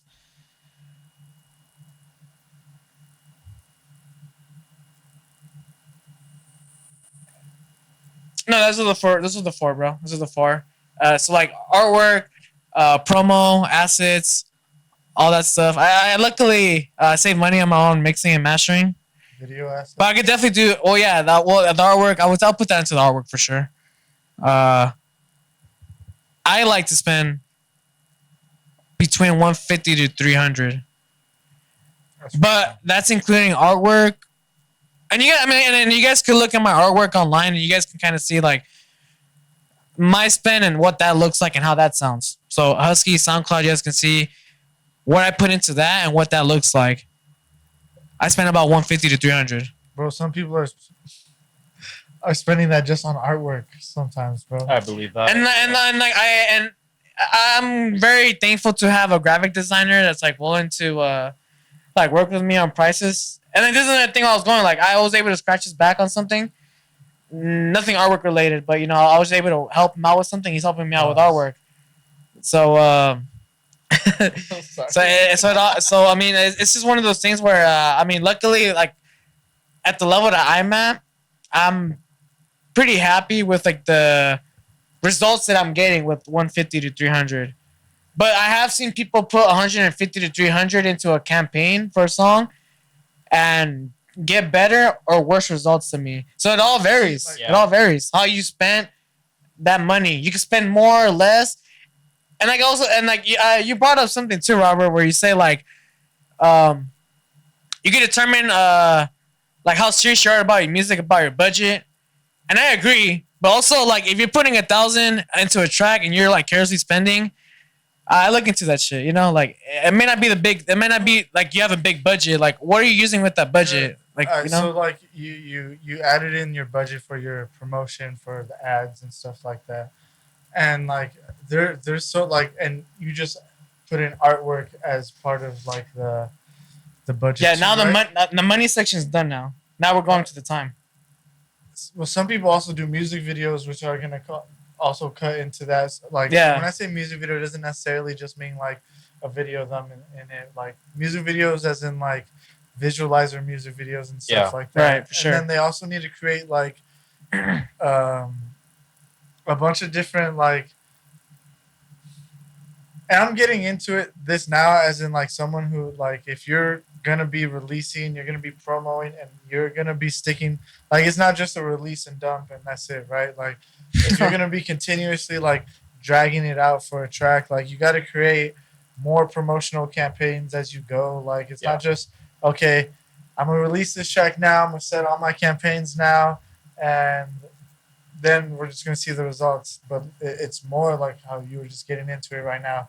Time. Well, now I got the budget for everything, but now a week before I need to start scheduling this, and this, and then I need to have a budget for this, and like some of that. But I don't know, like the budget you just $300 in my head. I'm just like, damn, that's not that much for a track. Like, But that's after me.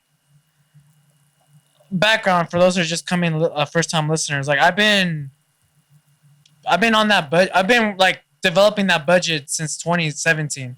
So being thrown so many prices, artwork, mixing and I'm mastering. just saying, like that's on the relatively cheap side. Like No, for sure. And I've said like before, like I've heard numbers where they're like, yeah, I spent 1K easily on the track, and then I look at the results. I'm like, damn, like my 150 300 campaign like is. I don't. What are you doing with your 1K, bro? Like that's like this is like some of the things that I get, like, and like it binds well with what you said. Like, what would a lot of those people do with like 100,000? And like it's with experience when you're like, okay, like I've spent like, and then there's also too like I'm saying this too, like I've gotten to like me satisfied with 150 to 300 per release because I have done like investments where I'm like, oh, like I shouldn't have done this. Now, like I should have put. I'm gonna put more money into that Facebook, Instagram versus the other shit. You know, like this is all years of me like spending and investing and like okay, like so like the 300 budget, the 150 to 300 budget, it's all after years of like now prioritizing like certain spends, like for sure. And like yeah, it's crazy. Like the numbers are like all out there. Because we've been releasing music for a bit now. You're getting into the process, and trust, you're gonna start And I'd say like within your next 4 or 5 releases, bro, you're one of our conversations that's going on right now is gonna hit you and be like, oh, this is what they Yeah, probably. like. Yeah. It's gonna come, but like a lot of this, because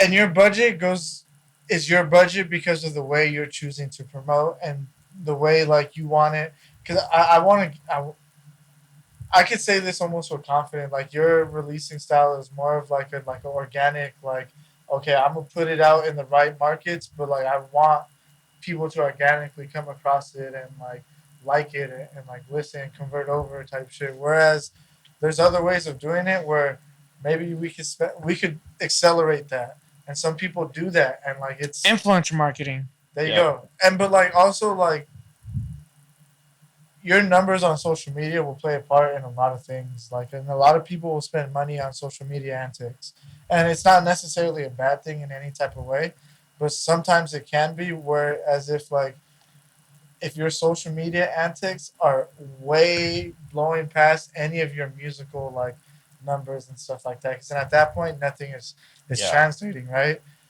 But like, say when you release a track, there's a way of how you mentioned paying for playlists. You can pay for reposts. You could pay for like a bunch of other things that you could do to help your music like get spread out, right? So Real quick, Jim. Going back to like, I scratch your back, you scratch mine. Like, asking an artist that you like, oh, hey, I like your song. I'm down to repost your. I'll repost your track. And if Yep. you like my track, like I'll repost. Stuff like that. Like, it all like contributes to. It's networking. It's like all that Also- stuff that leads into the time aspect of that campaign. Yeah, all and that. like this is what I'm like trying to get into. Like knowing all that now, I think if you get thrown like a lump sum amount of money or anything like that, I'd say balancing uh, that loan, whatever that investment Mm.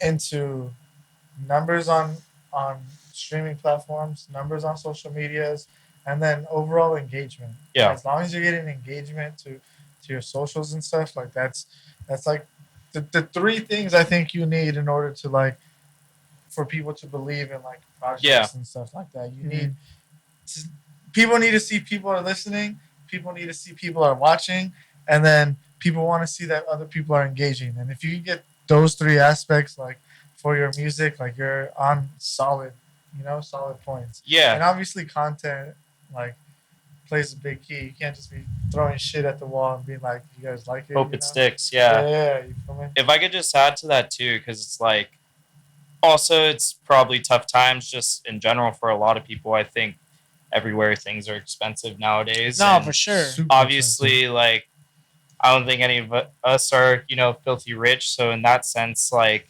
some free stuff you could do. expensive. I'm pretty rich now. Filthy rich. Um, Hey, my grandma decided to try switching up on me. He's like, hey, bro, inflation's hitting bad over here. I'm like, nah, bro, we're in 5-year contract. Don't switch up on me, dog. Exactly. So I think, like, I got Verizon. for artists that might be on a budget, I think I would recommend looking, especially if you're on the more artistic side, like there's free graphic design tools out there, like Canva, for instance, is very, very popular. Yeah, and you can do things on there from creating your SoundCloud banner to actual album artwork, if that interests you. And I actually made my own artwork for Funk Step, Oh, sick. just because, I was on a budget myself. So I I didn't really budget for ads or anything. I think another free way to go about it, kind of like you guys were talking about, is, have fellow artists that maybe already listened to your stuff. Maybe they haven't, but they're in the same genre. Reach out, ask for feedback, see what they think of the track. And yeah, I think just having people repost, whether that be on SoundCloud or Instagram, like, it's all about engagement nowadays. For That's sure. that's really how the algorithm works, through shares, likes, and comments on Instagram. I don't have TikTok, so I'm not sure how like that algorithm functions. Probably Same thing as similar. Instagram, bro. Okay. Just think about it like that. So yeah, I think there's free ways to go about this to get your foot in the door. Oh, for sure. And once you feel confident, start building out a budget to really maximize like investing in Exactly. yourself. No, you know what, bro? Facts. Don't spend money when you don't know what you want, bro. That's what I'm saying. Yeah. Like, I don't think Yeah. it's it would be a great idea to just be throwing this money at like someone who just started. Like it wouldn't make sense for them. Like Yeah. it would be almost too overwhelming. Like, and that's why like Crazy. people get people to do this shit for them. You know, like that's why people have managers and shit like that. Because look, I don't fucking know. I'm trusting you to know. You feel me? Like, and that's kind of like that process and whatnot. But Yeah. I'm thinking about it now because like well, you went to college, right? We went to college here. If instead of spending my money on college, I had that lump sum of money, would I be any more further in my career than I am now? I would. From when you just got, I don't. If that loan that I took from college, if I would have used that money got it at 18, bro. I don't know, bro. We were on some fuck shit at 18. No, I was good with my finances, bro. For sure, bro. I knew what I wanted. DJ. You're also. I know what I wanted. I get that, but like, nah, fuck that. Any 18-year-old, especially a dude, bro. If I'm throwing you that much money, I expect you to fuck up. Like, really? Yeah, nah, I don't. I kind of agree. Like, Yeah. I don't For expect you reals. to flip that shit and become a successful ass DJ. Like, I don't. I really And fucking you're bro. thinking that you're giving me this money? Yeah. Why are you giving me this money? Here's the then? I'm not, bro. It's a You're gonna big fuck check. this shit up. Here's 55,000. Well, no, no, bro. I feel that. I think the That's reason crazy though. I didn't is think you're in about a that. different mental space at that time in your life. Yeah, bro. For I sure. had to go to college to develop as a person. For sure. Put the learning 100%, aside. Like yes. I just needed to be an adult and like take care of myself. You know? Well, I was a kid until I turned 23, bro. Yeah, Like, it's dead I ass. feel like we all were. I don't Yeah, fucking know. Like, probably I'm all still kids. Yeah, I was about to say, I'm still a little, it's still a little bit. I'm waking up in the morning and drinking coffee puts me in the adult life. Yeah. You feel me? Like, and then after the coffee Yeah. wears out, like I'm back to Need like, another what- cup. Bro, I be checking my credit score every week, dog. That puts me in check, dog. Bro, you know, I took a credit ego blow the other week. I got denied a credit card, dog. It's okay. You're fine. I didn't realize how emotional that was for me, bro. Like that humbled me, bro. I thought I had a good credit. A hard inquiry. Yeah, bro. They I were messed you up. like, we're gonna give you a letter next week to explain why. I'm like, bro, just tell me now. Just tell me. I got that shit yesterday, dog. It's because you're brown, bro. No, don't care. Nah, bro. I mean, it's a comparative card. I need to get my credit up. Those Amex cards are a bitch. True. Fuck. True. But yeah, you're right. I think if I was 18, I wouldn't know what to do with 100K or whatever, Oh, for 50K, sure. even 50K, 20K. That's a lot of money for an 18-year-old. I don't know, bro. I feel like I feel like I had a lot of money as a 15, 16, 17, 18-year-old, bro. And I always felt like the temptation to spend is there, bro. Like when you're a teen, like for sure, bro. And I think like I'm older now. I'm a lot more careful. Like my purchases now are much more. I think about that shit versus now. Like careless spending, like Totally. yeah, for sure. Like credit cards are like very, very toxic They're once you not turn your 18. friends, bro. Not at 18, they're not. They might seem like it, bro. They might be letting you have the time of your life for one weekend. Hey, but if they got a sign-on bonus, spend $500, get $200 back, run that shit. You gotta pay that interest. Fuck No, that, but I don't know. I mean, it's just I don't know. It's okay, but so like the average also- 18-year-old. Like I could see that, but like but I also bring that up now, though, as in like, okay, say we know all this now, right? What's stopping us from just getting a loan? We believe in it so much, and I'm saying this is because like profit, right? Off of just promoting music, what is the profit? It's not that much. Like, so say we did get that loan, like us right now, we could go to a bank and be like, hey, I want a loan. sure. They could get you a loan, bro. You could get yourself a loan, like a Facts. pretty reasonable sized loan to just invest in your music. But it's dumb if you don't know how the viable profit. Like it's dumb if you don't know the return. And if you don't know what your profit margin is going to be for each track and whatnot, because that's only something we sometimes only see over like months and like years. Sometimes I only know I made $1 from a track from like in December and I just released it in January. You feel me? Like it's kind of like hard to just pull a loan because that's what I've been thinking about lately. Like what's just stopping a lot of people being like, all right, I believe in myself this much. Let me just pull a loan. I was just gonna add. I don't. I see the reason for like why someone would want a loan, but it's almost like it's two separate things because like you're not the you're not like you're not providing value yet yourself. And in general, in order to pay back a loan, you got to provide value, whether that be like, let's say with a rental property, you get the money back and pay off the loan, for instance. In this, like if you were to take out a loan today, but let's say aren't signed or haven't like booked like awesome shows or whatnot, I feel like they're almost two separate equations where you have to be the value, and once you kind of get like a hint that you have the value, then the move maybe could take a loan at that point. You know what I mean? I feel like it's a two-step kind of thing. Yeah, but you know what? A lot of newer and also touring artists are still taking are taking loans, but they do it in the forms of credit cards. Yeah, Bro, like literally, like I hear a lot of people on Twitter saying, "I literally lost money because I had to fly out to play support slot," and like they willingly. I see. Like it's like, but it's like one of those what Robert brings back, like believing in themselves. Like they're willing to, and I asked this question before in another episode that we did. How much is in today's time is an EDM artist willing to go in debt for like for those potential profits and shit, right? Because I always hear about people taking shows and it's resulting into them having to pay out of pocket, maybe not getting the money that they got for, and it's like. I've gotten worse the squeeze, bro. Oh, there you go. And like and don't get me wrong, I've gotten a few opportunities, not a lot, but I've maybe gotten like 2-3 opportunities where like, hey, bro, you could come play over here, but like you're probably not gonna like get paid what you want, or you're gonna make a profit. Like if you're gonna come out, like make it like it had to make sense for you. And like there's a lot of those times I'm like, yeah, is this just not make like. Maybe like my 21, 22, 23-year-old would have been like, oh yeah, I'm down to go into some debt, like to chase this shit. But now I'm like, okay, like, is there another way to where I could like not have to like do shit out of pocket? But then again, this is like things where a lot of people are doing shit for free just to say that they got on a sick ass show, to say that they did the first out of state, or it's not necessarily a bad thing if you know what you're. You know how to like capitalize, exactly, maximize the opportunity. Yeah, like that's all this is. Like being a DJ is being able to like utilize the opportunities that are thrown at you or that you could go out and get, and figuring out, okay, well, how can this benefit my music career?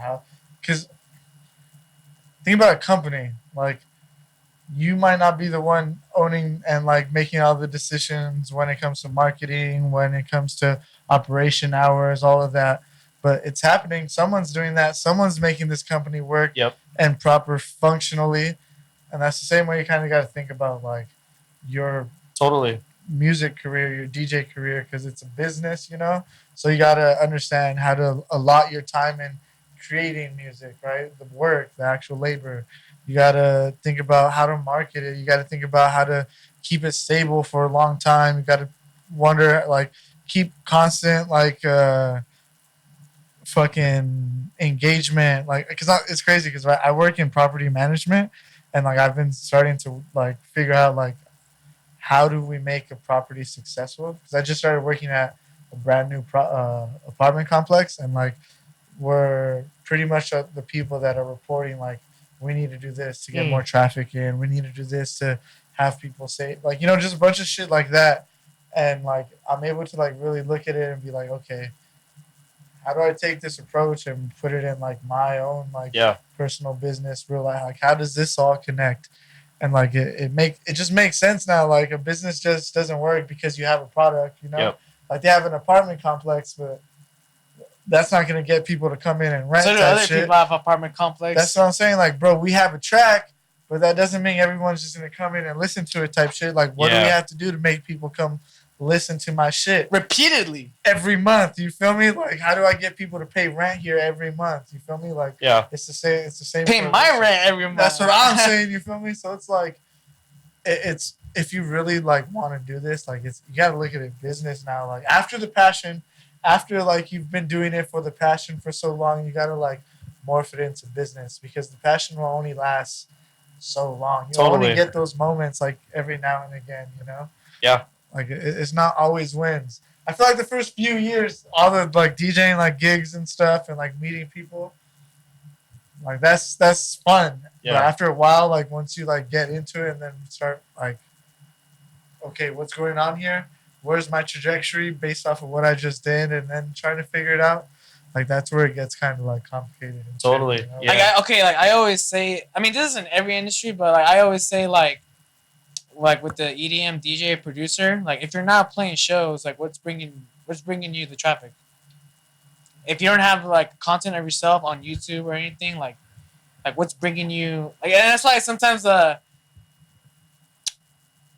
what, like when you do get like those like big ass shows, like, and some people don't get like too satisfied because they didn't really get like a lot more opportunities. Like, well, like what are you doing outside of those shows? Like it always seems like for a lot of figures, like the peak is like always just these shows, but it's like, well, look, man, if like, because there's always a lot of these producers that, like you said, like they'll drop a track and there you go, like on to the next. There's some producers like, nah, like once you drop the track, we're gonna put more effort into it. Like we care about this and like all that. Like people look in, like people see How that looks. people may not tell you, but they think about like how these artists like represent and portray these tracks. They know when you like, they could tell when you didn't really give a shit about this track. I'll put it like that. And you know how you were talking about, we were talking about budget and you're talking about promotion, but we gotta pay to get like ads, and not even ads, like write-ups and shit, like blog posts and stuff. Think about our budget relative to like someone that's actually like made it already, like a John Summit, right? Yeah. That How budget much- is crazy. Yeah, to put out one track, how much you think that budget has to be? Has to be. Not what he's just gonna do for this track. No, this budget has to be this because we need a minimum of this outcome To maintain the image.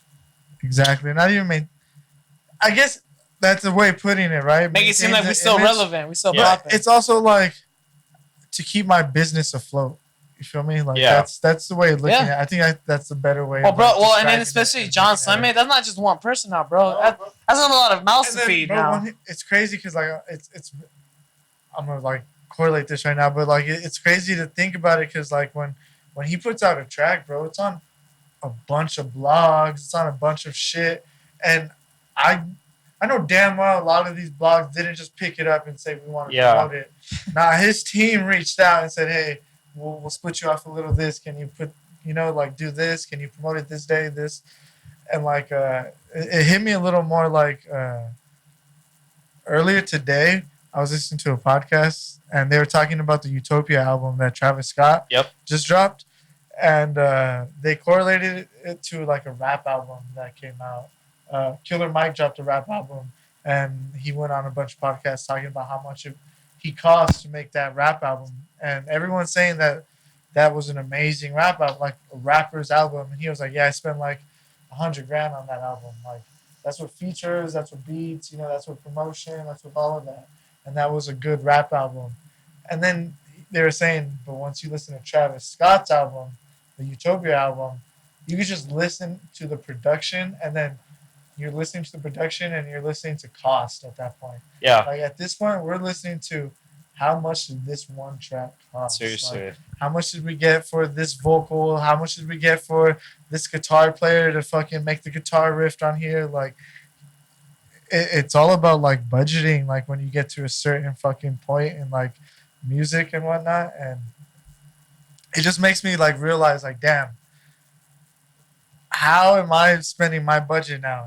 And I don't think I answered this. My budget is maybe what I want it to be. I want it to be $500 per track, but is it that?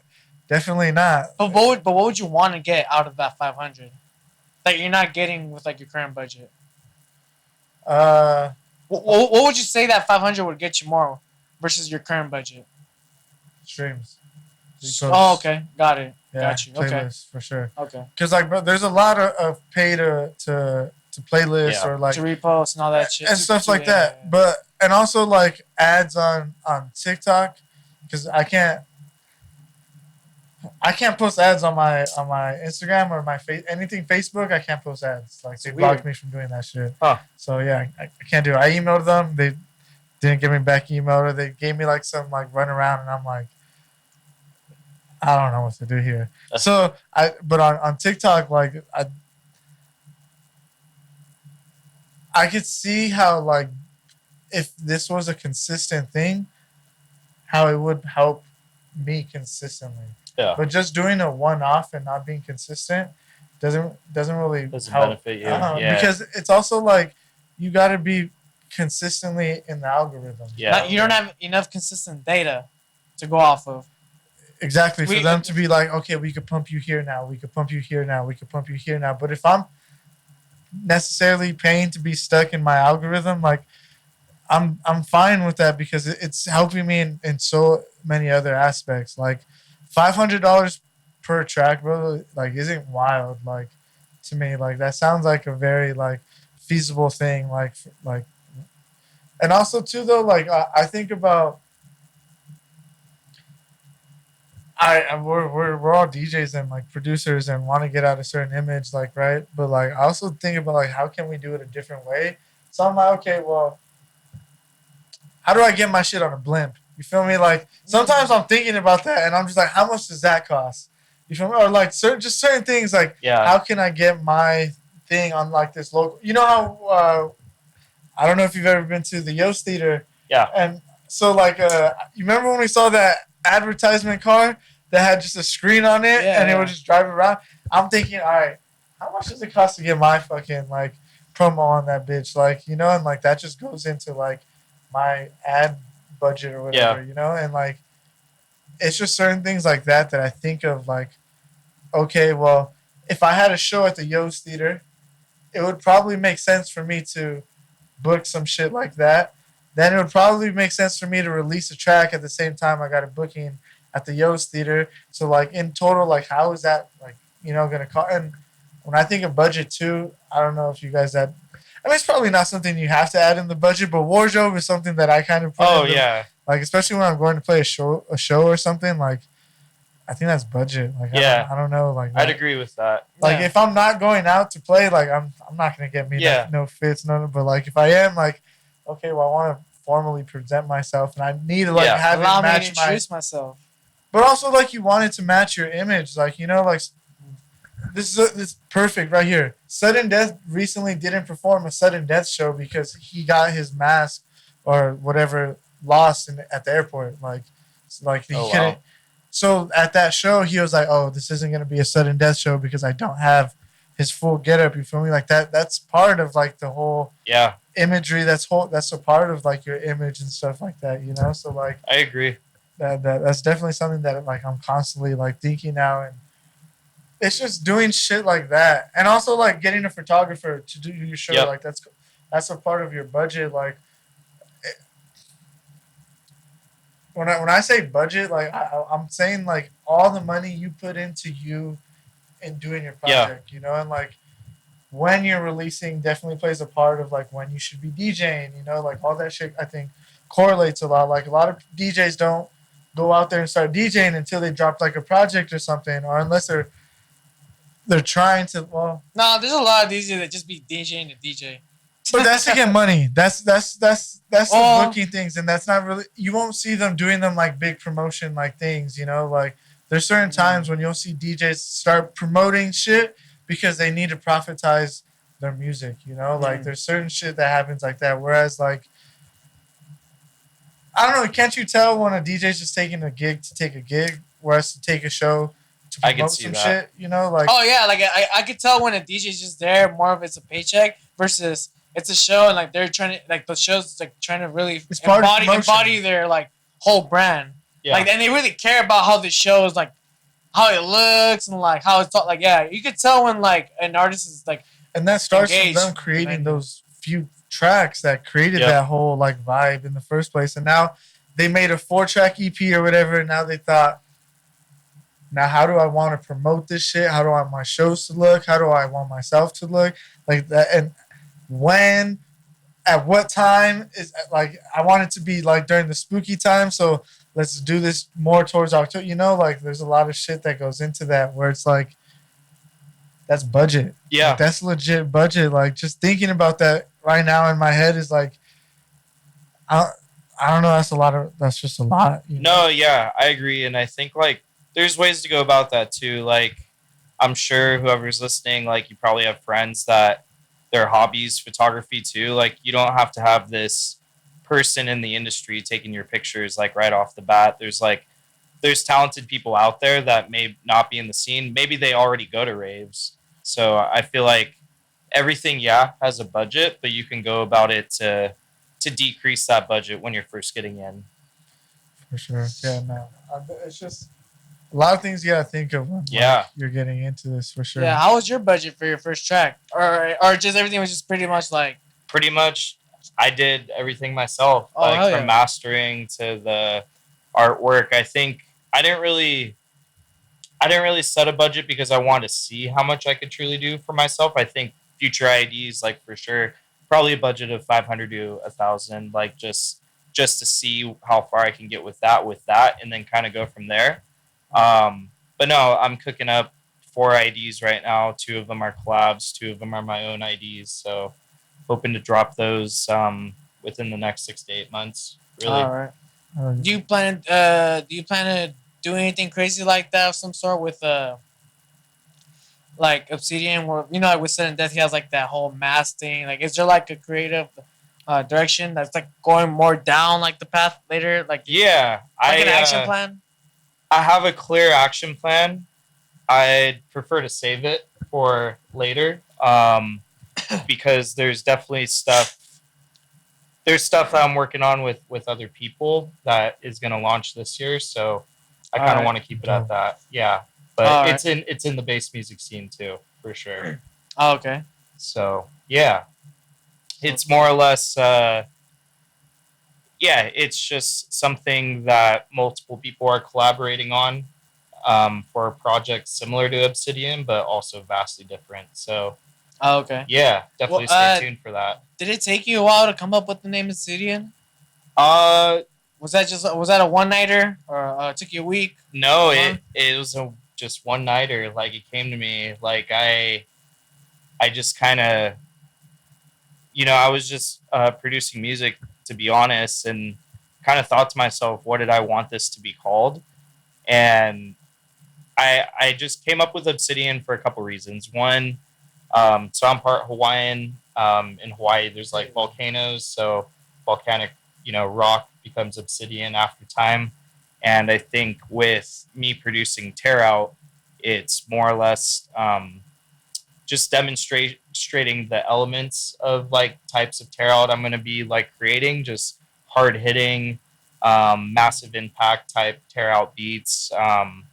And at the same time, like Obsidian, something that can't be easily destroyed. Like it's one of the hardest materials that there is. So yeah, I think at the end of the day, it embodies what we are as people, because we're all resilient. And I think something that could represent that was Obsidian. So that's why I kind of chose that. All right. So I think a lot of bass heads are resilient people, to be honest. I don't know, like bass people and people in the EDM community are fun, but you can tell when people have gone through shit, and I think naturally people that have gone through shit sometimes like the harder hitting music as a way to cope in a healthy way. Fuck yeah, bro. Yeah. Hell yeah. So if I can put my own twist on that for bass music and help people just get through whatever they're going, like I was mentioning earlier, just inspiring people too in that process is all I'm trying to do, and give them a good time. As violent sounding as it can be, Tear Out and dubstep, therapeutic. Yeah.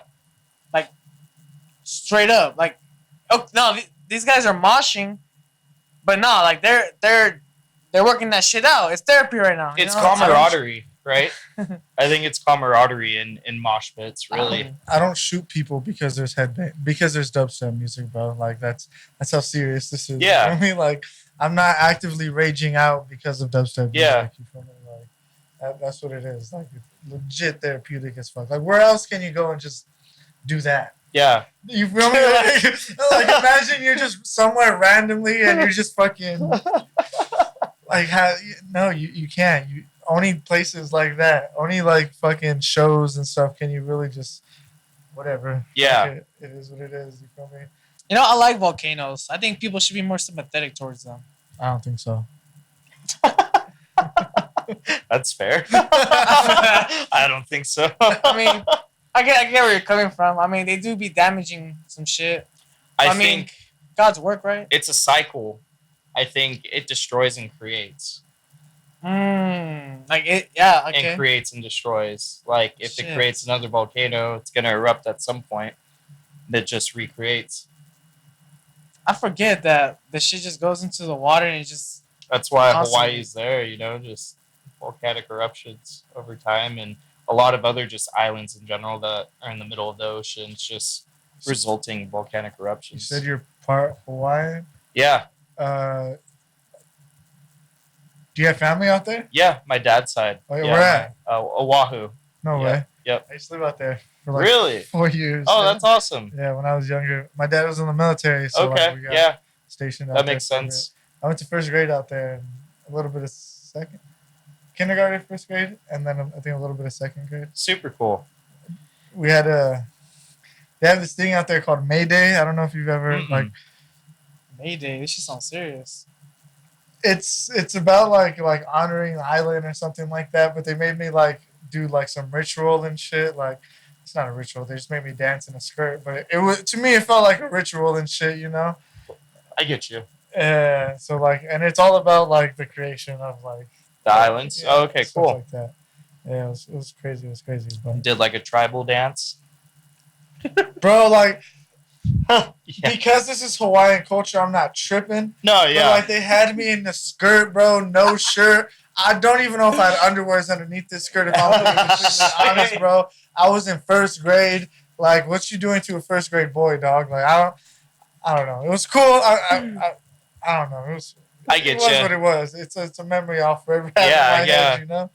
But It's just some island shit, bro. It's Yeah, some island shit. boy. shit. I don't know if I Island want to boy be an island boy though, dog. I don't know about Yeah. that. That's a hard pass. Yeah, I don't know about that one anymore, dog. But I've never been to Hawaii. Everyone says it's beautiful. Yeah, it is. It's amazing.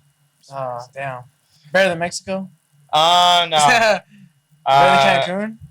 I mean, if you like Ooh. dogs, bro, go to Mexico. I like dogs. that's a hard question because I've been to Mexico probably like 8 times by now. Like, there's just so many different parts of Mexico. I've been to Guadalajara, Baja. I've been to Cancun, Mexico City. That's just, those areas are already vastly different from Hawaii. You know what I mean? That's a No. whole different place. Yeah, bro. it's a whole different But let me place. ask you guys this. When you go to several parts of Hawaii, is it vastly different or is it all the same It's all shit? the same. Yeah, Oh, it's okay. all the same. It's all Yeah, the same. Different hoods, but still the same. yeah, It's all the same. yeah. Okay. Like, it's all, It's all the same. bro. Yeah. Is there an active dance music scene out there in Hawaii? I want to say there's like a house. I mean, maybe not like something like like an Insomniac or like an Exchange, but like scene. No, Yeah. I'd say a house scene something for underground or. I feel like the extent with bass music, they like. I feel like I saw Riot 10 playing out there somewhat recently. Oh wow! I feel okay. like people do one-offs out in Yeah. Hawaii. sure. Yeah, I don't think there's Um, an active like Yeah, like an event company out there like Yeah. a Rowan or like a Wasted out there. Oh, it's just like a venue that's like, all right, we're just gonna trust in this artist to like yeah, Well, I mean, think just to about it, market bro, in like, this. people are able to see their demographics and shit, or Yeah. see like where people are listening to their music, and if enough people are listening in Hawaii, like I should have a show. Yeah. out here, you know? Yeah, let me ask you guys that. Like, when you guys get that kind of data of like people consuming your music, and we're talking just from like the music streams, right? Like, when does one determine like, okay, we're gonna hit this market? Like, what does that number have to look like for you to determine? Okay, I think we should test this market. If I'm able to like pinpoint like city, Yeah, yeah, like okay, like it seems if like I'm getting like 1,500 plays. on a monthly basis. Let's say Denver, Colorado is giving you a certain amount. Like, what does that amount have to be for you to be like, okay, this is a market I should consider to play? 1,500. 1,500 yeah. I'd say on that's a good monthly basis, indicator. right? Yeah, Every month you're I getting was- 1,500. This is just me taking a guess, though. I'm not. No, at no, those for sure. numbers Yeah, at all same. or Yeah. whatsoever, I got you so guys. I wouldn't be able to like gauge that really wellly, but I'm just thinking like, okay, well, with my numbers that I get now, I'm thinking about the most streamed area. I'd say LA is probably one of my highest streamed areas. Don't know why. I'm with you. Yeah. And I'm getting like close to like 300, 400 per like month, like in those areas. Well, per track, pretty much. So I think if I got like 1,500, like it would make sense for me to be like, all right, there's people over here that might come out Yeah. if they seen my name. Like, Right. that sounds about right. But like also like,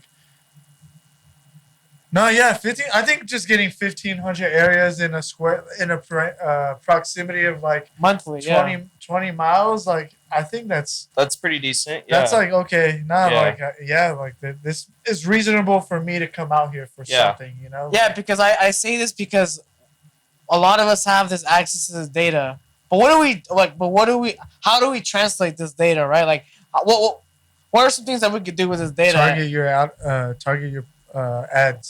To those Exactly. areas. Right. So Ad spend. Yeah. you know, this is one of the reasons why I think data too. Like, you always want to preserve as much data as you can. Like, as an artist, if it's coming from like show attendance or music streams. I mean, music streams help out a lot determining like where your demographic is. Start Like fishing. 15. I'll get into it now. Yeah, fishing crazy. 1,500. I think that's good. Like on a monthly basis, if you're getting 1,500 people that's consuming your music, in Los Angeles, like yeah, like I wouldn't. I'll take the. I'll reach out to the LA market and like see and do a show Even, or something say, like. in like the middle of nowhere, Minnesota, bro. Like if I'm getting 1,500, like it's worthwhile to maybe like take Check a it show out. with someone. Yeah. You know? Like maybe not a show by myself, but me with a couple locals or something like that. Like I think it would make sense. Yeah. You know. But no, I was saying try fishing. I meant fishing like PHISH. yeah, ING? like emails and shit. Like Yeah, click on my link. Somebody died. Oh, how come someone's on my report my account? Someone took over my shit. Yeah, right. nah, I mean like, hey, check out this free offer from blah blah blah. They click on it and it Oh, it's- automatically starts playing your track on a streaming platform. You feel me? That's Oh. on stream. I don't know. Well, I can do that with my email list, bro. That's what I'm saying. Like, Hey guys, you guys want to free something? And it just starts streaming my new music. click here for your Free. free $15 gift card to Amazon, and then they click on it, and Your then free Insomniac Festival Pass. Yeah. there There you you go. fucking go. But for your chance I ch- to be enlisted in the email list that will get selected to be in the raffle, A chance. Enter to win a chance to potentially meet Pascal. Or some shit like that, bro. I don't know. Nah, yeah. Get him, bro. Hell yeah. They be doing that shit, bro. Like enter your email here to be inserted to be one of the first people to be emailed about when the fucking tickets become available, bro. Like I'm not even being selected to be the first one to get the email. I'm being selected to be in the group of people that might get the first email. That's Yeah. crazy, bro. That shit happened to me for Afterlife, by the way. That's happening. That's great. When I seen the show announcement, they were like, "Oh, enter here to be one of the people to be emailed for when the tickets are first released." I still didn't get the email, bro. I was, Sad. and then the tickets sold out, and then they had to add a second day. Oh, jeez. Yeah. Do you guys go to EDC I've been there once. once? Uh, A couple times. Yeah. Yeah, I think I've been like, what's like 7-8 times to Okay. Vegas. Yeah. damn. Yeah. 7, yeah, like 7. I think 2014 was my first year. yeah, this year was my 7th EDC, but 8th EDC because I went to EDC Orlando last year. Oh. So yeah, same. Yeah, similar. Was that your first time? at EDC? Orlando. Yeah, Orlando. Yeah. Okay, let me ask you this. Differences Well, for one, there was a hurricane going on in Orlando. at Orlando. Yeah. Okay, So like shit. literally the stages like got destroyed day one. They had to like repair it for day two. Damn, did they ended up Yeah. temporarily like closing Everything the was well, yeah. They closed off a couple areas temporarily because like yeah, shit was just flying everywhere. one? Okay, Damn. And then out day one. yeah, but overall, EDC Orlando's a vibe. For those of you listening, definitely like check that out at some point because it's different from. I'd say EDC Vegas is, the main kind of spectacle for sure. I feel like. Would you when say it comes brings to more of a EDCs. global audience, Ah, or would you say Orlando does that as well? I almost feel like Vegas brings more of a global audience. Like I've met people from China, like when I was In attending. Vegas. Yeah, in Vegas, where I don't know. I feel like A lot of bass heads are at EDC Orlando for sure. You see a very big bass music community presence there. Yeah, I think Florida has a growing bass music presence. Does it outweigh more the house music scene in Orlando? Ooh, I don't think so. I think about the same.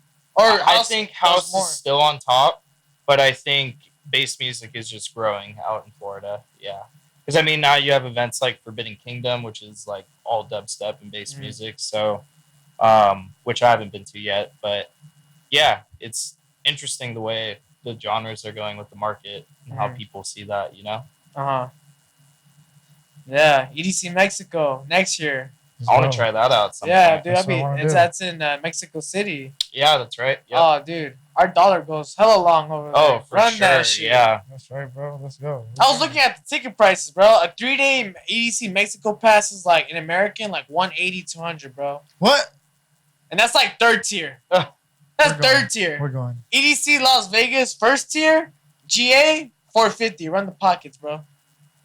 I recommend too if you could try out VIP for an EDC like at least once. It's worth it. Oh really? Yeah. I never have done it. I've always wondered if the benefits were hella worth it. We're gonna do it. We're gonna get VIP in EDC Mexico. It's gonna feel like general admission. Yeah, general admission. Damn. That's crazy. We're gonna go to EDC Mexico. Hey, we heard what you said about our VIP, motherfucker. Yeah. We heard the podcast. I actually got to play a set at EDC Las Vegas.